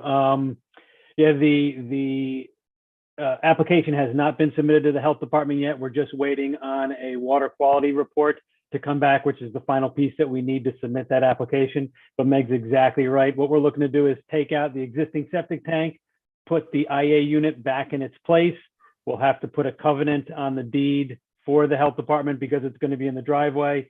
But it's, if everything fits together the way it looks like it's going to, it should be a relatively, I caution myself saying this, but a relatively simplistic application with the health department. Yes, that. Yeah. Thanks, Matt. Yeah, you're welcome. Jerry, on these sort of things going forward, we might want to have them specify differently those things that are required for the application as opposed to what they want to add as restrictions to the permit. Okay. In other words, a lot of these things are things they would want in the application, but they wouldn't necessarily be things we'd attach to the permit.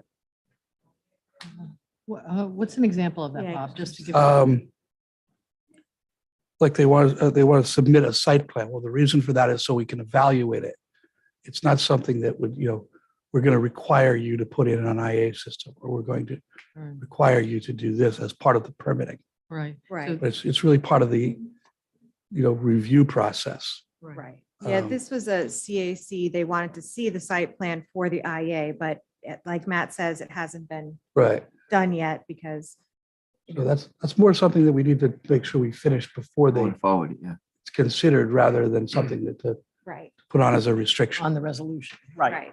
Okay. Right. Right, so the resolution would require that they install the IA, but you don't Right. necessarily need to have the site plan beforehand. Right.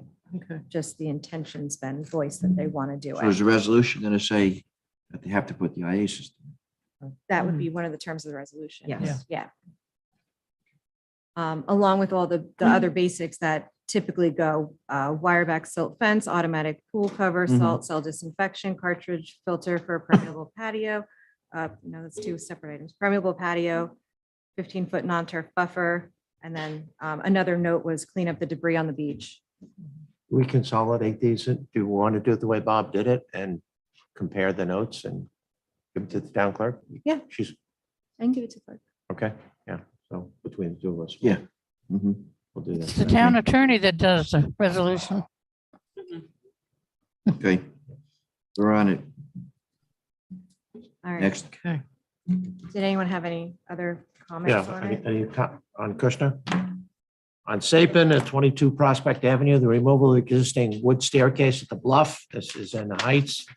Construction of a new staircase, replant the new, with new native vegetation. Construction of new storage sheds on beach, less than 100 square feet using wetlands exemption town code. The CAC met in January. There were 5 recommendations here. The first one, these were shared with Matt because Matt was on the phone call. Removal of the old 6-inch drainage pipe going to the bay. Number 2, use construction BMP, which is best management practice, to build staircase on these steep banks.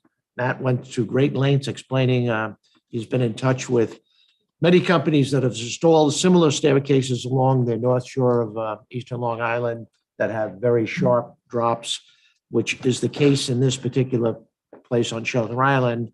And he's come up with a lot of best management practices for the new staircase. Number 3, shows silt fence on site plan. Number 4, include a more detailed erosion plan. And number 5 was the comply with the DEC sediment and erosion control, which Matt has addressed before. Matt, do you have anything you want to add, comment on in terms of those recommendations? No, not at all. We, I think, addressed most, if not all of them, prior to the hearing and then at the hearing. So I think that the final application, I think, stands on its own. Okay. Thanks. Meg, anything else? Just combining the planning board notes with what you're saying and also what the Heights said. Right. The recommendations that everyone seems to be making is that the footings should be dug and backfilled on the same day, so open holes aren't left to wash out. Yes. To the greatest extent possible, the existing and new stairs are, the existing stairs are going to be used to build the new stairs and to bring the debris and everything back and forth. I think they're going to start at the bottom at the beach and work their way up, right? I think that was the game plan, right, Matt? You're starting down low and working your way up. I think we'll probably start at the top and work our way. Oh, you are down. going to start top. I thought Yeah. you're starting the other way. Yeah, I would start Yeah, at the top. we may Okay. end up meeting in the middle. We're going to have to kind of play it by ear because some of those sections Okay. of stairs are pretty precarious, so they may not want to be working on them. So Yeah, the goal being to just limit foot traffic on the bluff surface so Right, that you're not right. deteriorating the Exactly. bluff. Right. That old post should be cut at grade or at the top of the footing, whichever is higher, with footings that are still buried being abandoned in place instead of pulling them out and disrupting the bluff. And then there are some footings that are completely exposed and those would just be removed in whole. Correct. So that they don't continue to erode the bluff. That trunk and root mat of any live or dead tree any live tree that's removed or any dead trees is to remain in place because it helps stabilize the bluff. And the removal of live trees should be limited. Any disturbed areas to be planted with shade and sand tolerant native plants that produce thick root mats. And the planting should be inspected prior to the issuance of a C of O on the project was a recommendation that was made. The lowest flight of steps should be constructed in a way that limits their exposure to storm damage. Proposed utilities will be attached and maintained under the proposed stair structure for seasonal use, so they won't be buried. They'll be part of the stairs. They won't impact the bluff at all. And they'll be winterized after each summer season. And then that the lighting that's on the stairs will be dark skies compliant and attached to the stairs themselves, so they won't be in the bluff at all. And then the drain pipe was actually a question that Stella had. Maybe it should be abandoned in place and just Right. cut off shorter because not sure exactly where it goes to or what it does. So that was just. Matt, what are your thoughts on that? what I'll On that probably do is abandoned- get someone like Walter Cook or one of these underground markout guys to trace it back up to the top, find out where it starts and take care of it right there. Yeah. And then just leave it in place. Yeah. There's no reason to take it out if it's disconnected from whatever feeds to it. Because whatever feeds to it, depending on what that is, we're going to need to deal with that and have that go somewhere else. Right. And the last thing I had though too is just as a further recommendation down the road is something done at the base of the hill, whether it's boulders or something along those lines, just to break up some of the wave action that hits that embankment. Just for, I mean, otherwise Mother Nature's going to do what she's going to do. Those staircases at the bottom are gonna, I think that whole area is very, very unstable. So I do have a logistical question about the silt fencing. Like, where would it go and how would it be Yeah. effective? Because I feel like in some ways installing silt fencing on the bluff is actually more detrimental. So is it at the top or what's the plan with good that? question. On number one.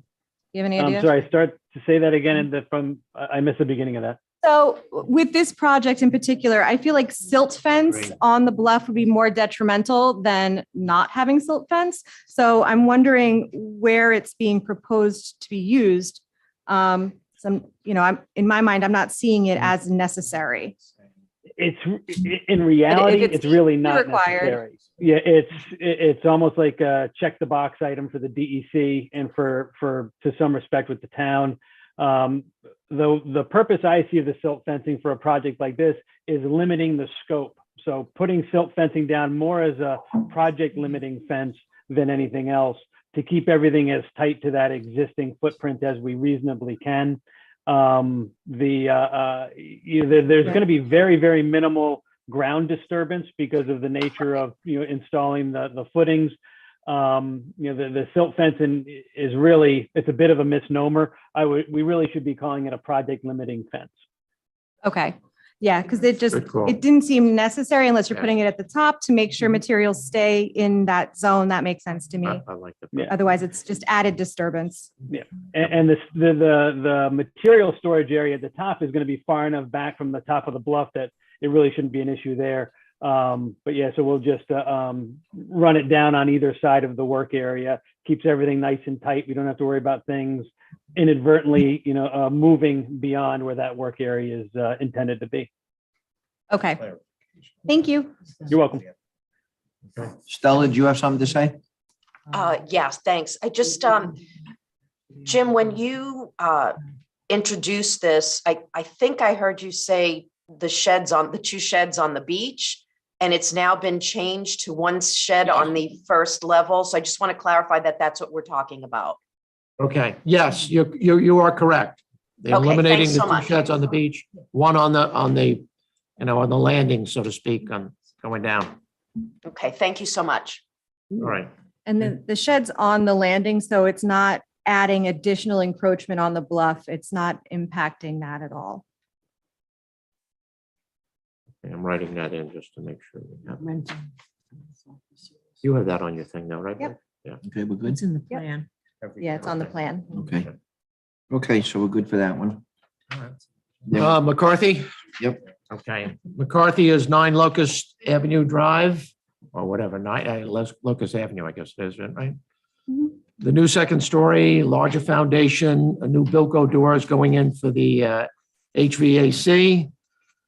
The two recommendations that came from the CAC was to show the downspouts on the site plan and to move the new dry wells in the direction and closer to an area where the propane tanks are located. Those were the only two recommendations that I see. What was the second one? Move the dry wells in the direction and closer to the area where the proposed propane tanks are located. Do anything else, Meg? Just your basic wire back silt fence along the property line.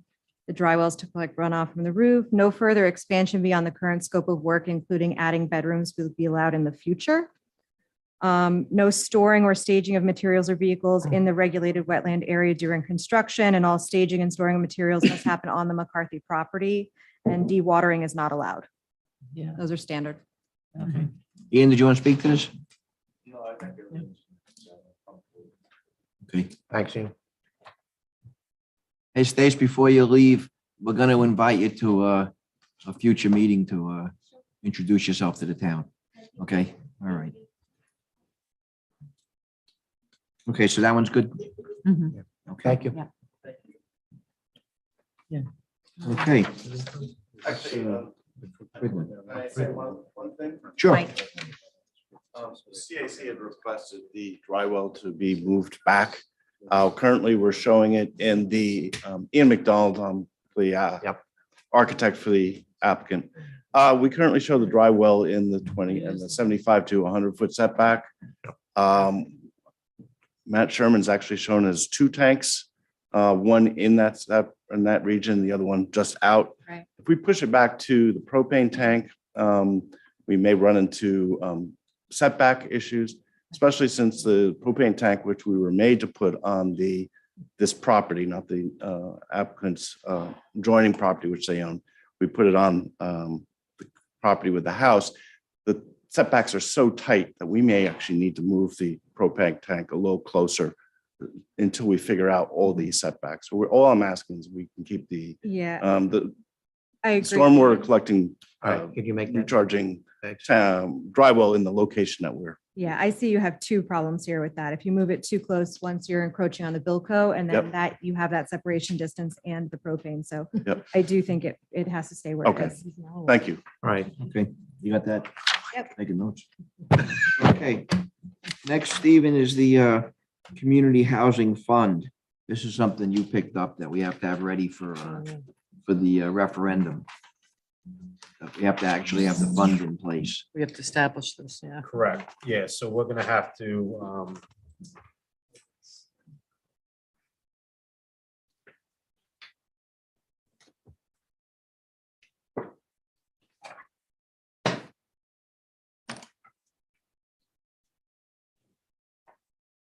Are you looking for this, Stephen? Huh? You looking for this? I have extras. I have extras.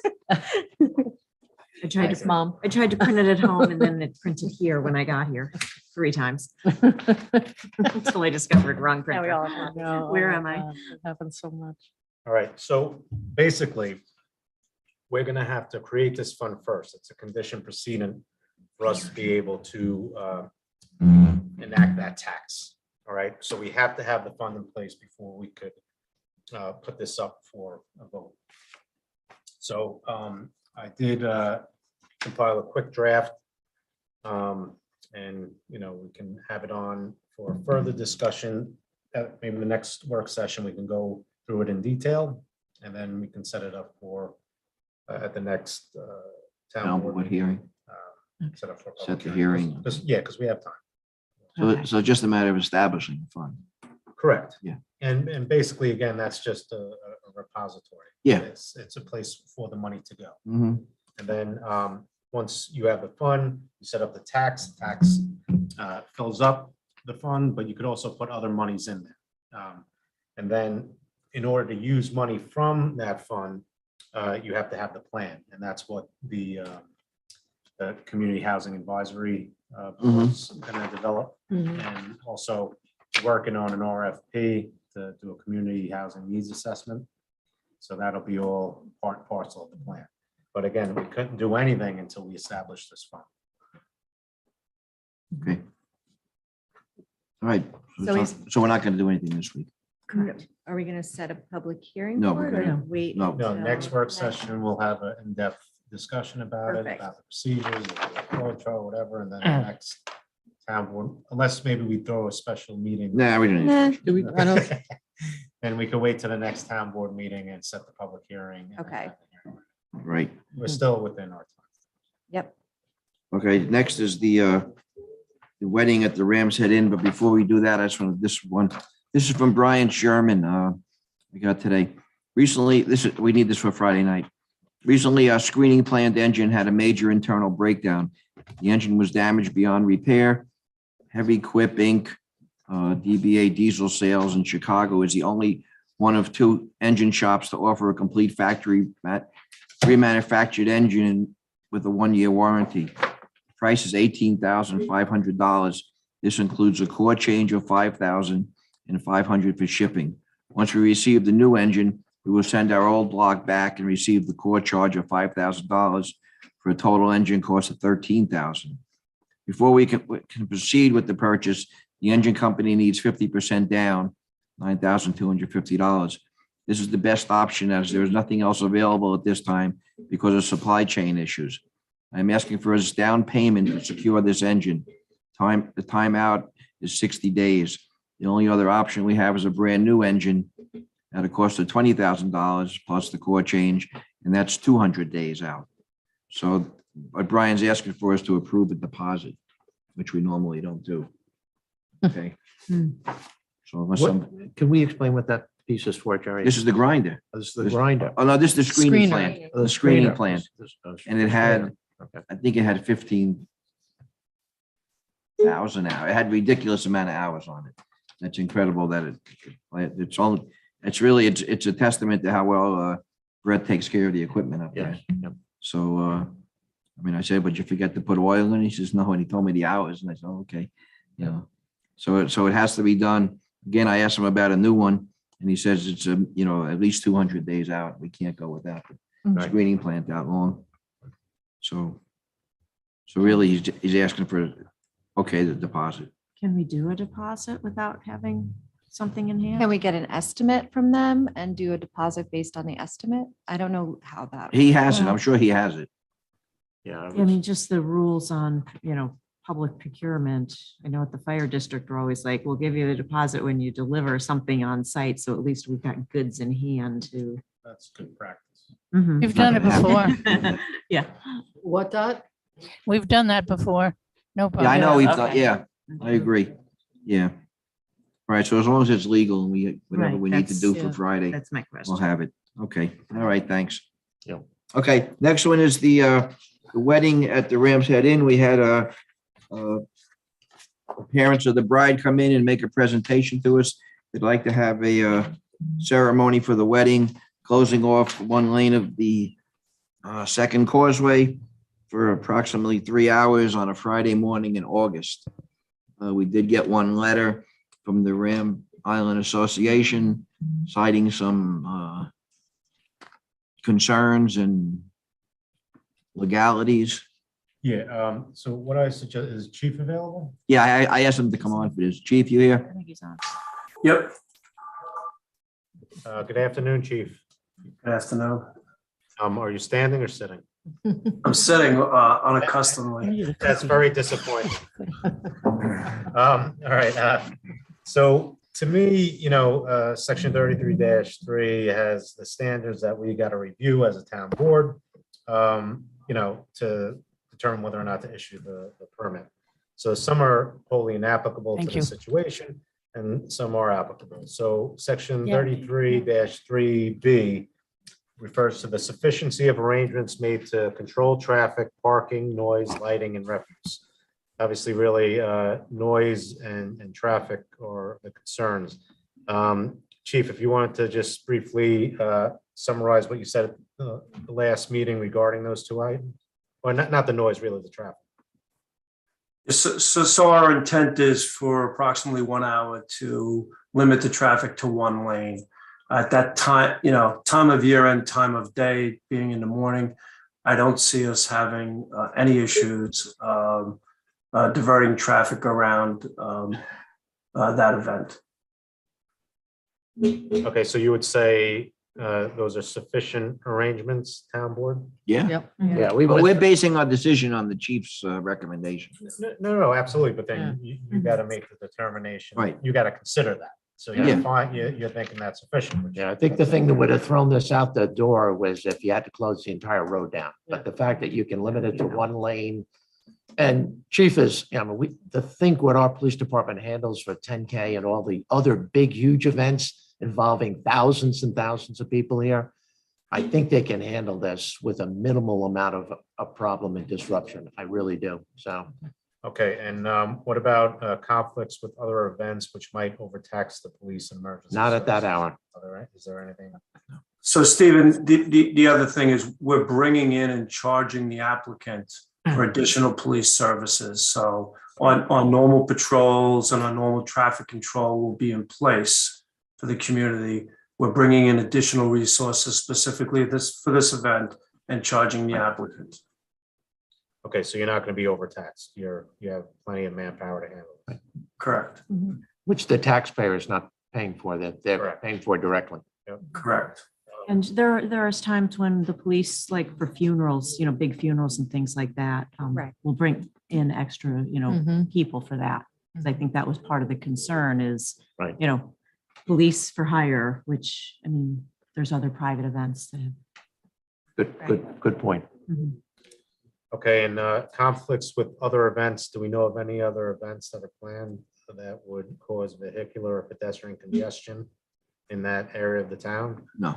And I don't think there's anything stated in the letter that stated that there were, so again, that's another item to consider, and it's in favor of permitting this event.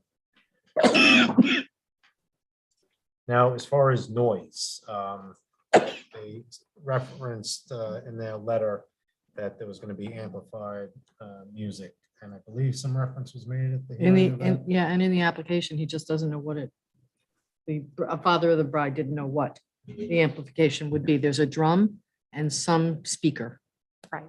So they So don't specify. we should probably get clarity or say that it must adhere to. Yeah, The noise provision. yeah, Yeah. I would say that's the way you want to word it, that it Mhm. adheres to the town code. Well, the only thing with that, it's going to be slightly unenforceable because Right.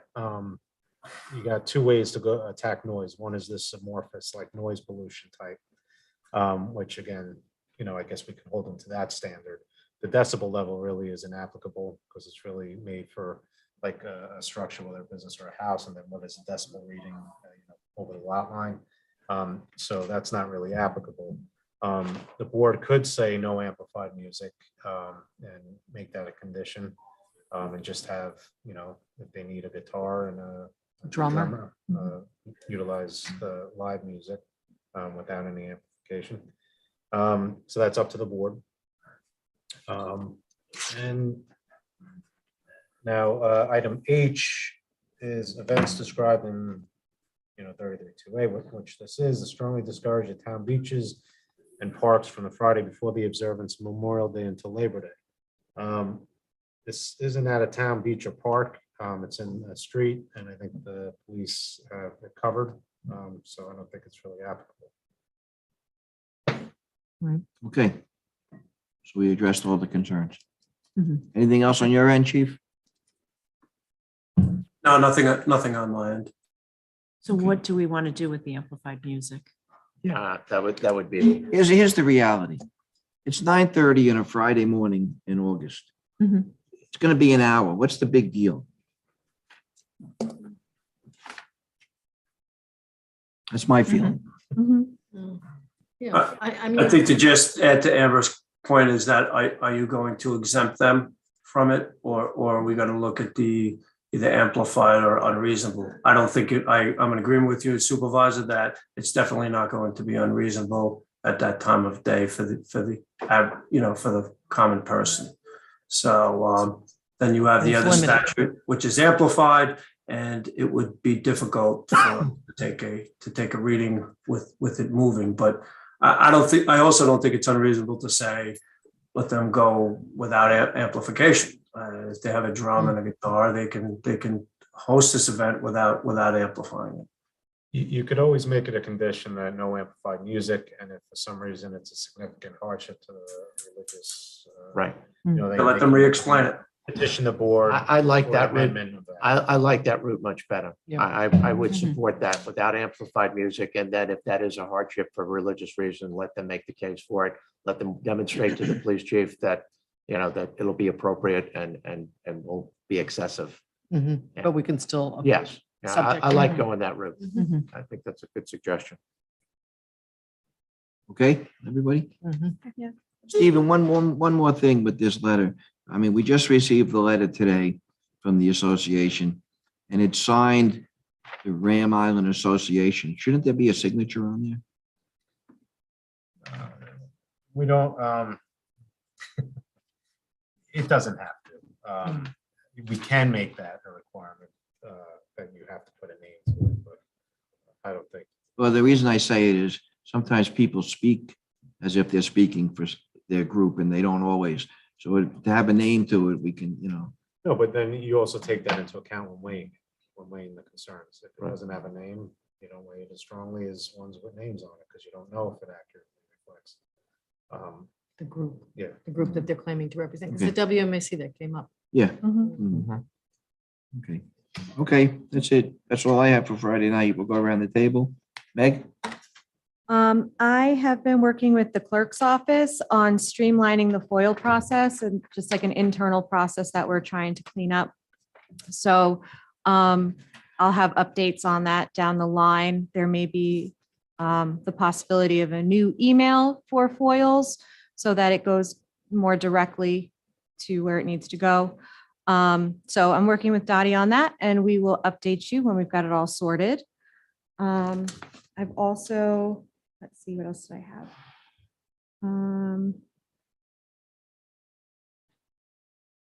That's pretty much what I got. Great. Yeah. Thank you. Jim? Yeah, very quickly, the new outdoor sign at the Fit Center, the Garth, dedicating the Fit Center to Garth Griffin. I posted it on the Shelter Island website and probably got an instant 50 people.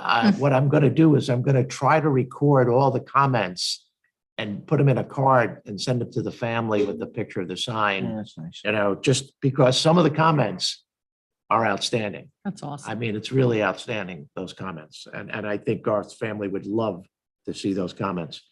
So hats off to the technology group at school, Chris Conradi, who is the teacher for the school technology course. They did a great job. Thank you very, very much. Gave everybody copies of the town social worker reports from 2018, 2019, which were pre-COVID. Gave you the one from 2021. Also included in there a draft job description and a Shelter Island health and wellness service piece as well. So everybody has that to review. Chief and the supervisor asked me to get that done in 2 weeks, and I got it done just at the end of 2 weeks. Thank you. Army Corps of Engineers, Joe and I met last week with Olivia Crackle from the Army Corps. Basically, it was a great meeting. She had 5 other members of the Army Corps on there, including Stephen Couch, who was involved in the first coastal study, I believe. She asked for 3 requirements for us. I've shared those with Brian. Brian and I are getting those statistics together. They include the amount of money that Suffolk County has spent for dredging since 2016, when we first started the project. So that includes about 5 mechanical dredges and 1 hydraulic dredge. So we're getting that together for her. The second requirement was the living shoreline, the estimated cost for the living shoreline. We do have a breakdown on the cost for the cobbles, the cost for the sand, the cost for, 2 ways we can do that. If it's all done out of pocket, off island people doing it, or if our highway department participates in some of that spreading of the sand and the cobbles and things like that. So that's the second piece. The third one is a letter from the town, which includes the advantages of the living shoreline and scope of project.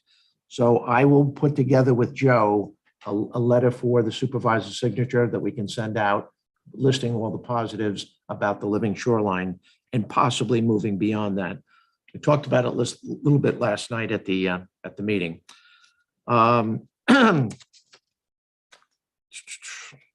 Last thing I have is the meeting from last night, 2-hour venture. Well attended by a lot of people, online on Zoom. Basically provided as a liaison, provided them with the town board on the Zoom meeting with the Army Corps, which, by the way, their study will be funded, and that should happen in the fall of this year. I gave a breakdown of the Waterways Fund, which were about $152,607, which we've been averaging about $150. We've been as high as $300,000 in that particular fund. We went over several applications. I shared them already with Dottie, and I gave the results to her the end of this morning on the Brad Coopins dock application, which we put off to next month. And Jack Costello was there. He's the one that's putting this dock in at Little Ram Island Drive, 32 Little Ram Island Drive. They're looking to lengthen the dock from 106 to 112 feet by 6 feet and angle it slightly north. We discussed that application for a while. We need additional information, so that's why we tabled that for next month. Actually, we're having one more meeting this month, but it'll be strictly for the Rams Head dock. So in a couple of weeks, that meeting is now scheduled for Monday night, March 28th at 6 p.m. Will strictly be for that purpose. We went to the Solitaire back dock application. There was nothing new on that. So we couldn't act on it. We took on the top lift mooring application. There's a 13-foot whaler that's going on there. There were new grid coordinates. I gave the new grid coordinates to DOT. It approved by a vote of 601. And it works out well for them. And then we also obviously spent vast majority of the meeting on the Rams Head in dock. I will give you some new business first. The dredging needs. Hats off to Al Loretto from the WMAC that handles the dredging. He is now coming up with the dredge program for the end of this year and beginning of next year. So he works with Suffolk County on that, does a great job. He went over some of the dredging opportunities that we have here on Shelter Island for this coming year. We went over, BJ introduced the mooring application flow chart very briefly. I think we need to actually work on that, spend a little more time on that. It's hard to tackle something like that at the end of a 2-hour meeting. And it wasn't very timely that we, the way it came up on the. Attacked on at the end of a Yeah, very difficult yeah, meeting. Exactly. yeah. And I don't really need their input. It's so clerical. It's so basic. Yeah. It's so, And I think we.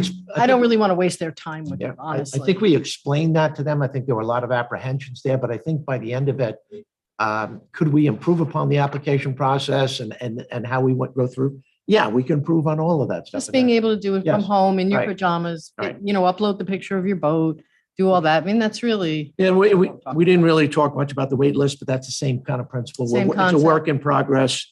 And the code edits we're working on as well. And as I said last night, I'm not right now. Dottie is training a new person and she's got a big personal event this month. So we're going to, over time, I want to work with Dottie closely on the wait list because we just went over one small little section really quickly this week, and there's so many people on it for very few spots on this one little area. I don't want to divulge which one.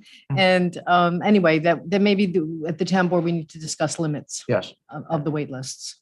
So like I said, I'll end on this. A bulk of the meeting, the chairman, John Needham, set it up. He went first. He allowed all 7 members of the WMAC to weigh in on the Rams Head End dock. And they did, some for, some against. A lot of good dialogue, a lot of good questions. It took quite a few notes. Don't want to go through all those notes right now, but they all had a chance to speak. And I will, we'll when I have a little bit of time. And by the way, the public also weighed in. We had a bunch of people from the public that that gave their positions as well, and with some interesting points that were made. So I will put that together and give you a formalized report. But there was a lot that was said. I think Stephen was on there last night, and BJ and Meg was on it. Supervisor, I think, was on it. Did we miss anything of any substance that we need to talk about? I just think Bert's comment, just at the end there, questioning, I don't really know about this, but I would like to know more. And maybe Yes. the WMAC could investigate this. The Dickerson Creek restrictions at 25 feet for for the commercial users versus, I would just like to, I think that's a worthy question to explore. Yeah, and I think the overall message that I wanted to get out about the meeting is, and we could say it right here, is the WMAC, what are we looking for them with the doc? I mean, we want them to look at an application and vote it up or down, weigh in on it. I guess Andrea Carter was kind of disappointed there wasn't some type of formal vote, I guess, on whether they were up or down about it. A lot of people voiced there was a lot of information that still needs to be obtained, which is one of the reasons why we postponed this for another 3 weeks down the road. But in terms of the word use of that dock, I don't think that's that's, WMAC. they don't want it. Yeah. And we should not allow it. So the only thing we're really, once the permit is put together and they actually know what they're voting on in terms of the length of the dock, the width of the dock, everything, they can weigh in on that. In terms of the use of the dock, I think that's a town board function but we've heard a lot of pros and cons. I think we've been well versed in this. I think the net impact on the harbor is a very, very important consideration I think, here. and I think, And I think the WMAC understands that. yes, I think so too. But God knows. we have a Removing lot- one dock, adding another. That's Yes, we have not a lot adding. of notes, and I don't know if you could possibly add to the dynamics of what we have there, but But the only thing I would say is that the use is directly linked to the configuration and size of the dock. So Correct. how can the WMAC chime in on design, which we would want, and length and things like that? that's a good point. Without knowing what. That the is a use good point. And I think they were looking for the extra footage because they were looking to bring slightly larger boats into that dock area. You know, where they used to bring in boats, 18, 24, 27 feet, maybe 30 feet. Now will they bring boats to the dock that are larger than that and upwards of 40 feet? And I also would suggest, and this popped into my head this morning, I spoke to Joe. Joe is a valuable resource we can lean on. He's an engineer and he has vast experience with docks, bulkheads, and whatever. We, as far as the use and the design in connection with the use, we as a town board, we have a public hearing that's in connection with it.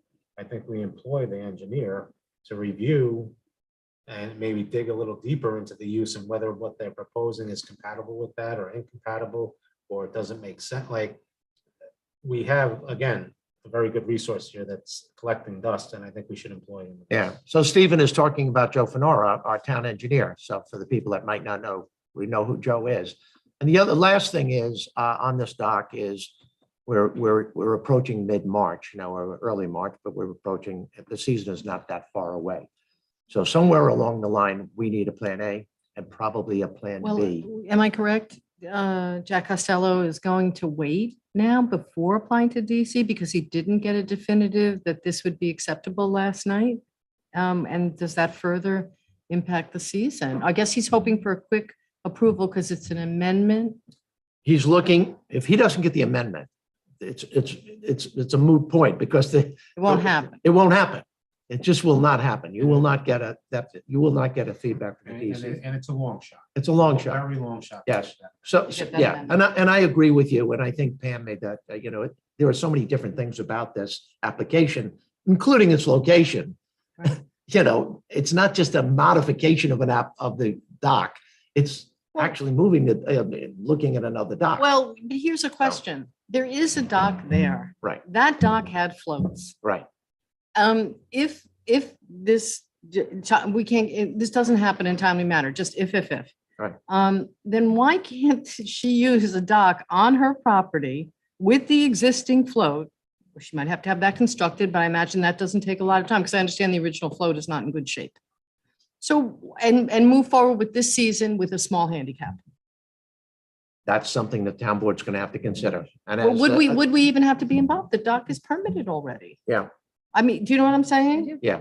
She And the thing that extinguishes changes the that, liability. because for the public, one of the things we threw out there is about taking the floats that are on the road dock and moving them across and placing them, which is what they would desire because they're bigger floats. But they're And it allows for a little more stability and larger boats to come to it. However, big. they're big. But that would require, The variance. DEC. Yes, That would that's also the, that's, require- that's would the require stickler. us. Now, they have what we're calling the Bennett dock, Right. which had floats historically, which we looked at satellite imaging of the exact dimensions of those. Now, if they just put those back out there, that was already, it's either pre-existing non-conforming or was permitted at some point. That might be an avenue that they could pursue for this season, is to just use what Bennett had. Right, what's historically been used on that dock. And then Correct. very careful, no big, the big boat can't come in, have to dinghy. Because, if the size of those existing floats are not, is not large enough for a larger boat or whatever the limit is the limit is the limit. But for one season, and then we go through the process and, in a more usual way. In fairness to all interested parties, this wasn't a work session item. I know it came in your report, but I think we should probably Right. Oh, stop sorry. talking about the subject Yeah. because Yeah. we didn't give anybody a heads up. We Yes. can talk Right, about it. okay. Yes, right. Good Right. point. Sorry, yeah. No, I. No. Such an it's an interesting topic, though, it really Yeah, is. no. And, Yeah, I'm done. Good? Yeah. Amber? Okay, I'll start with West Neck Water. Lisa Shaw and I met with the finance people from Suffolk County Water Authority and just went through a whole host of questions on how structuring rates and the surcharge and things like that could be handled. So I have started the work on a spreadsheet and I received the last question that I had sent over yesterday was answered this morning. So maybe this evening I can get that spreadsheet finalized. Not that I'm figuring out how the rates can be structured. I'm going to present different options, and then the West Neck Water Board can sit and meet and discuss what they think would be most acceptable to the customers of West Neck Water. So moving along in that direction. So that's a good thing. WQI also met, and that's sort of a good segue is there had been discussion, someone who's a customer in the West Neck Water District had come forward just asking about whether or not financing was available through WQI for some of this, but there was not an actual application.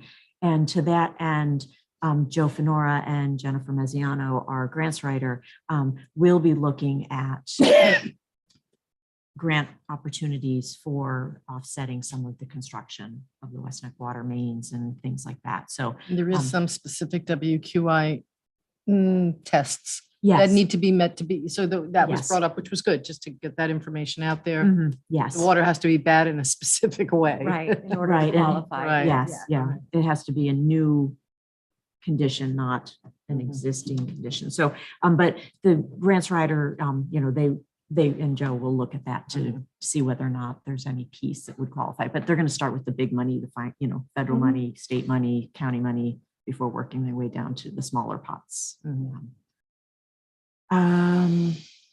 There was discussion about requiring to update the time extensions. What's happening is the time delays at Suffolk County Department of Health and installers with getting supply chain problems rectified. Right now, when the rebate agreements are signed, they're good for a year, and then customers, or applicants have to request an extension after a year. So the suggestion was to change it to 2 years, and then we've had, some committee clerk changes. So once the newly assigned committee clerk is up to speed, she will work on making sure that all the rebate agreements that have been granted are updated for those who wish to continue. And then if people have decided that they're not going to move forward for whatever reason, we can at least release that money back into the general pool of money to be available. I know there are some people who are just trapped at the health department and have been for the last 2 years, Mhm. still trying to close out the permit Yeah. because of well covenants and restrictions that they had to, CNRs, well, covenants they had to put on their deeds for nitrate levels in their well water, and all these things added like 2 years to the whole process. So Didn't we go to a meeting with the health department and said they were expediting everything? they They did. Yeah, I remember Yeah, that. they did. Yeah, I remember that Was that conversation. in pre-COVID or? Well, I know, yeah. no. It's last fall. Depends. Last It's fall. it depends on the type of application. For an emergency, like catastrophic failure, it gets expedited. Yeah. But Right. when you go through a regular permit process, you install the system, you have to move your well to accommodate, then you end up with a bad well test. Then you have to not only put in a filtration system for your home that's compliant, and you have to show proof of that to the health department. You have to put a restriction on your deed. You have to do all these other things now. So it's becoming more and more of an issue. And they're requiring well covenants more frequently now for a variety of things. What are we up to, Megs, on the island approximately? Probably like, I would say almost 120, maybe even more, because there's a whole bunch going in now. And So it's with it's a each, myriad tons of different installers, different technologies. So it's really expanded. I mean, I would say at least 125, maybe Yeah. 30, something like Yeah, that. I- There's been a boom the last year. Yeah, I could Um, just see the number in Silver Beach when I went around. There's a Mhm. lot of them. A Yeah, lot of them. yeah. Yeah, and the other thing also is we're still waiting to hear, Swazi was trying to introduce legislation to finally fix the The tax. the 1099 issue, because I know Still that we have thorn. on our list people who are, Yep. Yeah. stated that they're waiting for that to get resolution, but I have not heard anything on that. I haven't followed up looking myself, but we have people at the Nature Conservancy who are sort of governmental liaisons, kind of keeping an eye on that for us. So Right. I'm sure it'll be big news once that gets changed. Just out of curiosity, if and when that gets changed, would the people that have already paid taxes on it get any kind of tax credit or I no? think there's like a limit on years that you can amend your. Yeah, I was gonna say, I mean, it depends on how the legislation's written. Yeah. So, but generally you can only go back 3 years to amend your tax return. So Okay. we'd have 21, 2019 open, Right. at the moment. Yeah. So, I mean, that covers a big chunk of installations on the island. Yep. So Covers hopefully, most of them. Yeah, I would think it 2019 would cover forward, most yeah, of it. You cover can go most back of 3 them. years, Yeah. yeah. yeah. So, but nothing seems to move fast enough. And then, let's see,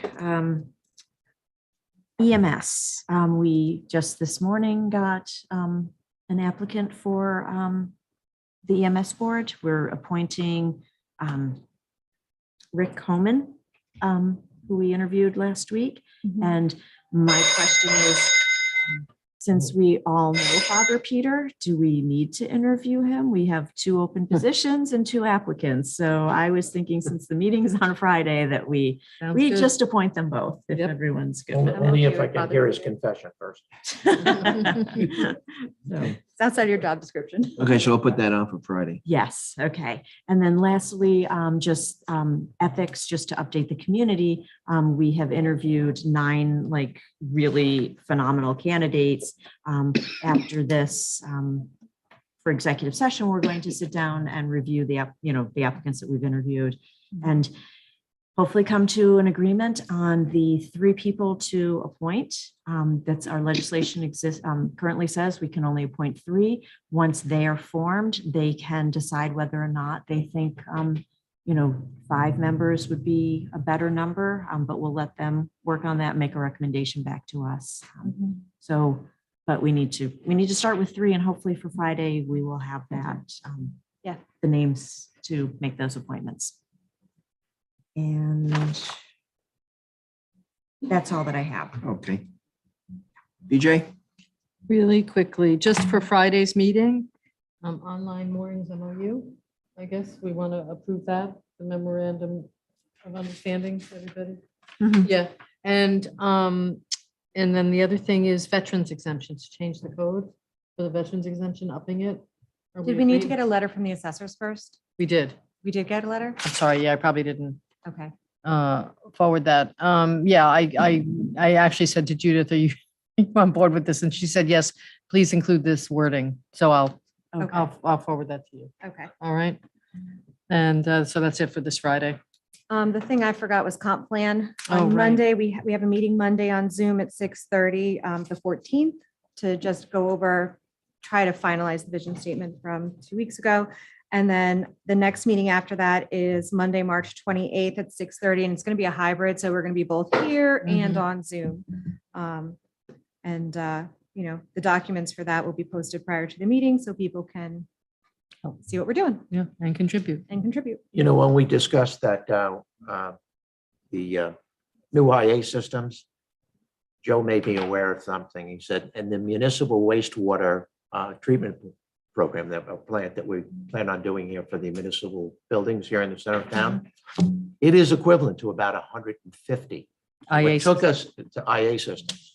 So what took us 5 years to get in the ground, 130, let's That's say, amazing. in the ground, we can accomplish another equivalent to 150 by moving forward with that municipal wastewater treatment plant. So again, just to update you on that, we are still actively looking at every possibility outside of Plenowickus Airport that for that effluent to go. So for the treatment and the disposal of that effluent. So it's a work in progress, and I think the good supervisor works on it on a daily basis with the town engineer. Okay, on that note, I got a very good message during the meeting from Matt Sherman. DEC approved concrete plan for Crescent Beach Hey. pergola and bath trailer. Oh, great. Yay. Great. We were gonna do the trailer whether we got the pad or not, but now it's Right. gonna make it a lot better too. So that is everybody, so that down at Crescent Beach, we're putting in a similar thing that we have at Wade's Beach. So you'll have the bathroom right there, all be handicap accessible, brand new bathroom trailer. Be put on site during the season, taken off after the season, so we won't leave it down there to get beaten up for the other 8 months of the horrible weather that we get down there. And you'll have a place where you can actually go and we have the food truck right there. You'll have the food truck, you'll be able to go to the bathroom, you'll be able to sit down. You could buy a benches. nice purse. You got it, right there. I got the massage right down. Jerry loves those. It's it. Okay, I got one more. Okay. Yeah, good Okay. news, Gerald. I got a phone call from Dr. Dolger last week. He wanted to know if the school could borrow one of our food van this week to try a shuttle run to the ferries for the teachers. Right. So I checked with the senior center, and what they're doing is they're picking it up in the morning, picking up the teachers at the ferry or the staff, bringing them to school, bringing the van back to the food center, and then picking it up again at 2:00 and doing it. I checked with Brian yesterday, and he said the first day he saved 45 minutes on his commute, by walking across and Yeah. taking. So at the school, they wanted to try it for a week, and they're gonna budget for their own van, I think. Yeah. Yeah. Huge. Okay. That's Are good. they- To be are they honest with you, reimbursing us for the it's gas? huge. Yeah. It is- it It's is- all taxpayer money. Yeah. It's huge. I think that's a nice little gesture going back after they opened up the school for us. Yeah. For the shots too. Do you have anything, Stephen? No, but on that one, I just, maybe a baby intermunicipal agreement, little insurance, Yeah. something. Yeah. Okay. There you go. Shelter Island. The only other- Teachers aren't litigious. Say that now. Okay, Dottie, do you have anything for Friday? No, I don't have any questions anyway. Okay, just where we have the notes we took today. Okay, Yeah. all right, I'm I gonna make. had a one mo- more. Oh, I'm just, sorry. With the Crescent Beach bathhouse, we need to decide what we want to do with the water supply there. And then if we are going to hook Hook it up. up, then we need to work on getting that into the contract, into the district, figure out how we want to put that in. Yes. Yeah. that's So we good. need to sort that out. That's So good. I don't know. We need maybe to do that next work before the session or lease, do you something. think? Before the lease is signed, or can we do that after the lease is signed? What does It everybody might be think? easier to include it Yeah. if we're creating the district, if that's part of the Yeah, and gerrymandering. it's on the It's- table. in yeah. the Yeah. discussions. Okay. I think that they're gonna, is it Thursday, Stephen, that you're having a meeting to Yes. work on the contract? So Yes. So this idea of So- hooking, going down the hill like Crescent, in Yeah. order to hook up the new bathroom. Yeah. For the people that are out there that might not know what we're talking about, that's actually bringing water, potable water to the trailer, the bathroom down at Crescent Beach. We have been using non-potable water on a well located, maybe Nearby. 100 feet to the side there, but that water is really not good water. So, and everything will be low flush, so it'll be all contained and Is it a tank? I'm sorry. I Yeah. wasn't- Yeah, okay, it Yeah, is. it's So a- it'll get it's- pumped out on a regular. is that how it yes, goes? yes, but it's a low flow kind of thing like we do it. It's very similar system to what we have at Volunteer Park. That's what I thought. Right. Okay, any questions from the public? Julia? I have a question. The agenda that was published doesn't indicate any area during the meeting when there would be an opportunity for public comment. I don't know that that's a change, but it might be something that you'd want to indicate so that people understand when they're allowed to ask questions. We've never had, usually we have board reports on the agenda that I don't see, but we've never had public comments on work sessions on the agenda. All right, it's done elsewhere and it's actually a very helpful thing to do. yeah, Mhm. no, that's easy enough to do. Yeah, I mean, we do it on the town board meeting Yeah, agendas. we can add it. Thank you, Mhm. Julia. Nothing from me, thank you. Okay, who do we have there? Pam? Good afternoon, everyone. I have one question about this wedding parade that's planned at the Ramshead Inn. I did see the application, and it's my understanding that the amplification is actually a speaker who is going to be doing mantras and things during this Bharat ceremony. I've talked to friends of mine who have attended these things, so I don't believe it's amplified music that they're looking for. It may be, and I'd like to see it clarified, as well as how many drums they are thinking of having for the ceremony, because it's my understanding the sky's the limit. Depending on the budget, they could have one or they could have multiple at these events. So if you could just clarify that on the noise issue. I understand that Chief Reed has taken care of the safety issue and he's comfortable with that, and including, you know, controlling the spectators, but the noise Okay. issue. I think we had mentioned we're gonna try to get him to rescind the amplified. There's gonna be- There will be a condition, no amplified music. But you brought up some Sound. number of drums that'll be included. Yeah, and I don't think it's amplified music. I think it's actually a speaker on a No, like a microphone. no amplification whatsoever. Yeah, I just wanted to clarify that because I am familiar with the ceremony. So thank you. Okay. Thank you. Tom? Yes, thank you. I got a couple things I just wanted to go through real quick. I wasn't Hey, aware. that- Tom, I had you on the agenda, but then I guess you canceled. So is this Yeah, the well, stuff we were gonna talk? Yeah, my work schedule, I was not supposed to be here today. I was supposed to be offshore fishing. I'm leaving tonight, as a matter of fact. But I just wanted to say, if you could reach out to us ahead of time when that sort of stuff happens, that way, because I have to schedule to be here. Tom, we're waiting for you. That's why we scheduled you to be here today to go over the oysters and stuff with us. So if you give me a definitive date, I'll put you on the agenda for that. Yeah, the 29th would work for me if we can do that. I spoke to You got it. Christina about that. I just haven't had Okay. confirmation on it. A couple of things just to go over what I was lucky enough to attend. There's a few things, we've discussed this in the past, and the Cedars, we at the time figured that was probably the best location for a reef. So we've discussed that location for a reef, the Cedars right there. They've done well in the past there. So that's just one thing I wanted you to make note of. If maybe you could figure out with Sylvester Manor a shell dump spot that could go into effect sooner than later, that would be a big help because it takes a lot of shell to do a reef, you know. So if we could set something up there quick, that would be good.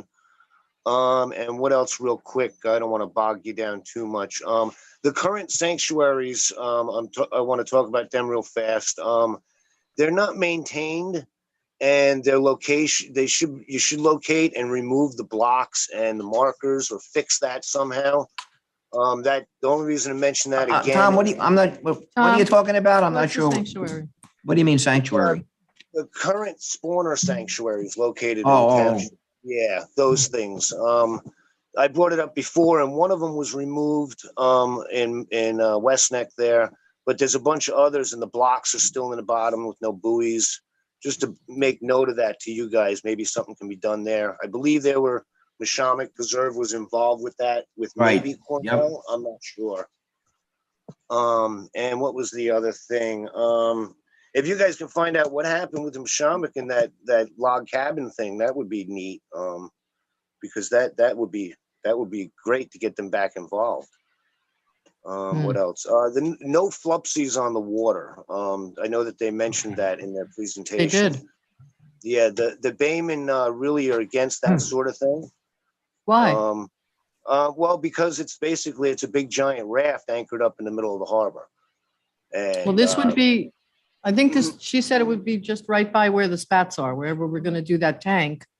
They go Yeah, right that's over why- to that's why I just wanted to put that out there, so that, you guys can think that we had, that was one of our original thing against oyster farms. In Right. the past, brought up in the past, so that I just wanted to let you know about that. Again, 29th, I'd love to attend, and I have to make that, I have to make an appointment with my captain to tell him that I'm not gonna be on that trip. Okay. So if we can confirm that as soon as possible, that would be great. So Tom, if you can email me some agenda items you'd like to talk about, okay? Yeah, actually, I think if we keep it simple with what I spoke with Jim Colligan about, and maybe we just touch base on what Cornell said today, that would be great. Okay, He perfect. was at Consider it Waterways. confirmed, right? Yeah, consider it confirmed. Consider Yeah, it confirmed, yeah, Tom. absolutely. You're definitely on for the 29th. Okay, great. Thank you, guys. I appreciate it. And I guess I'll talk to you later. List of those concerns. Great. Thanks, Tom. Yeah. All right. Thank you, guys. Okay. I'm going to make a motion. We go into executive session. By second. All those in favor? Aye. Okay, thanks, everybody. Have a nice day, everyone.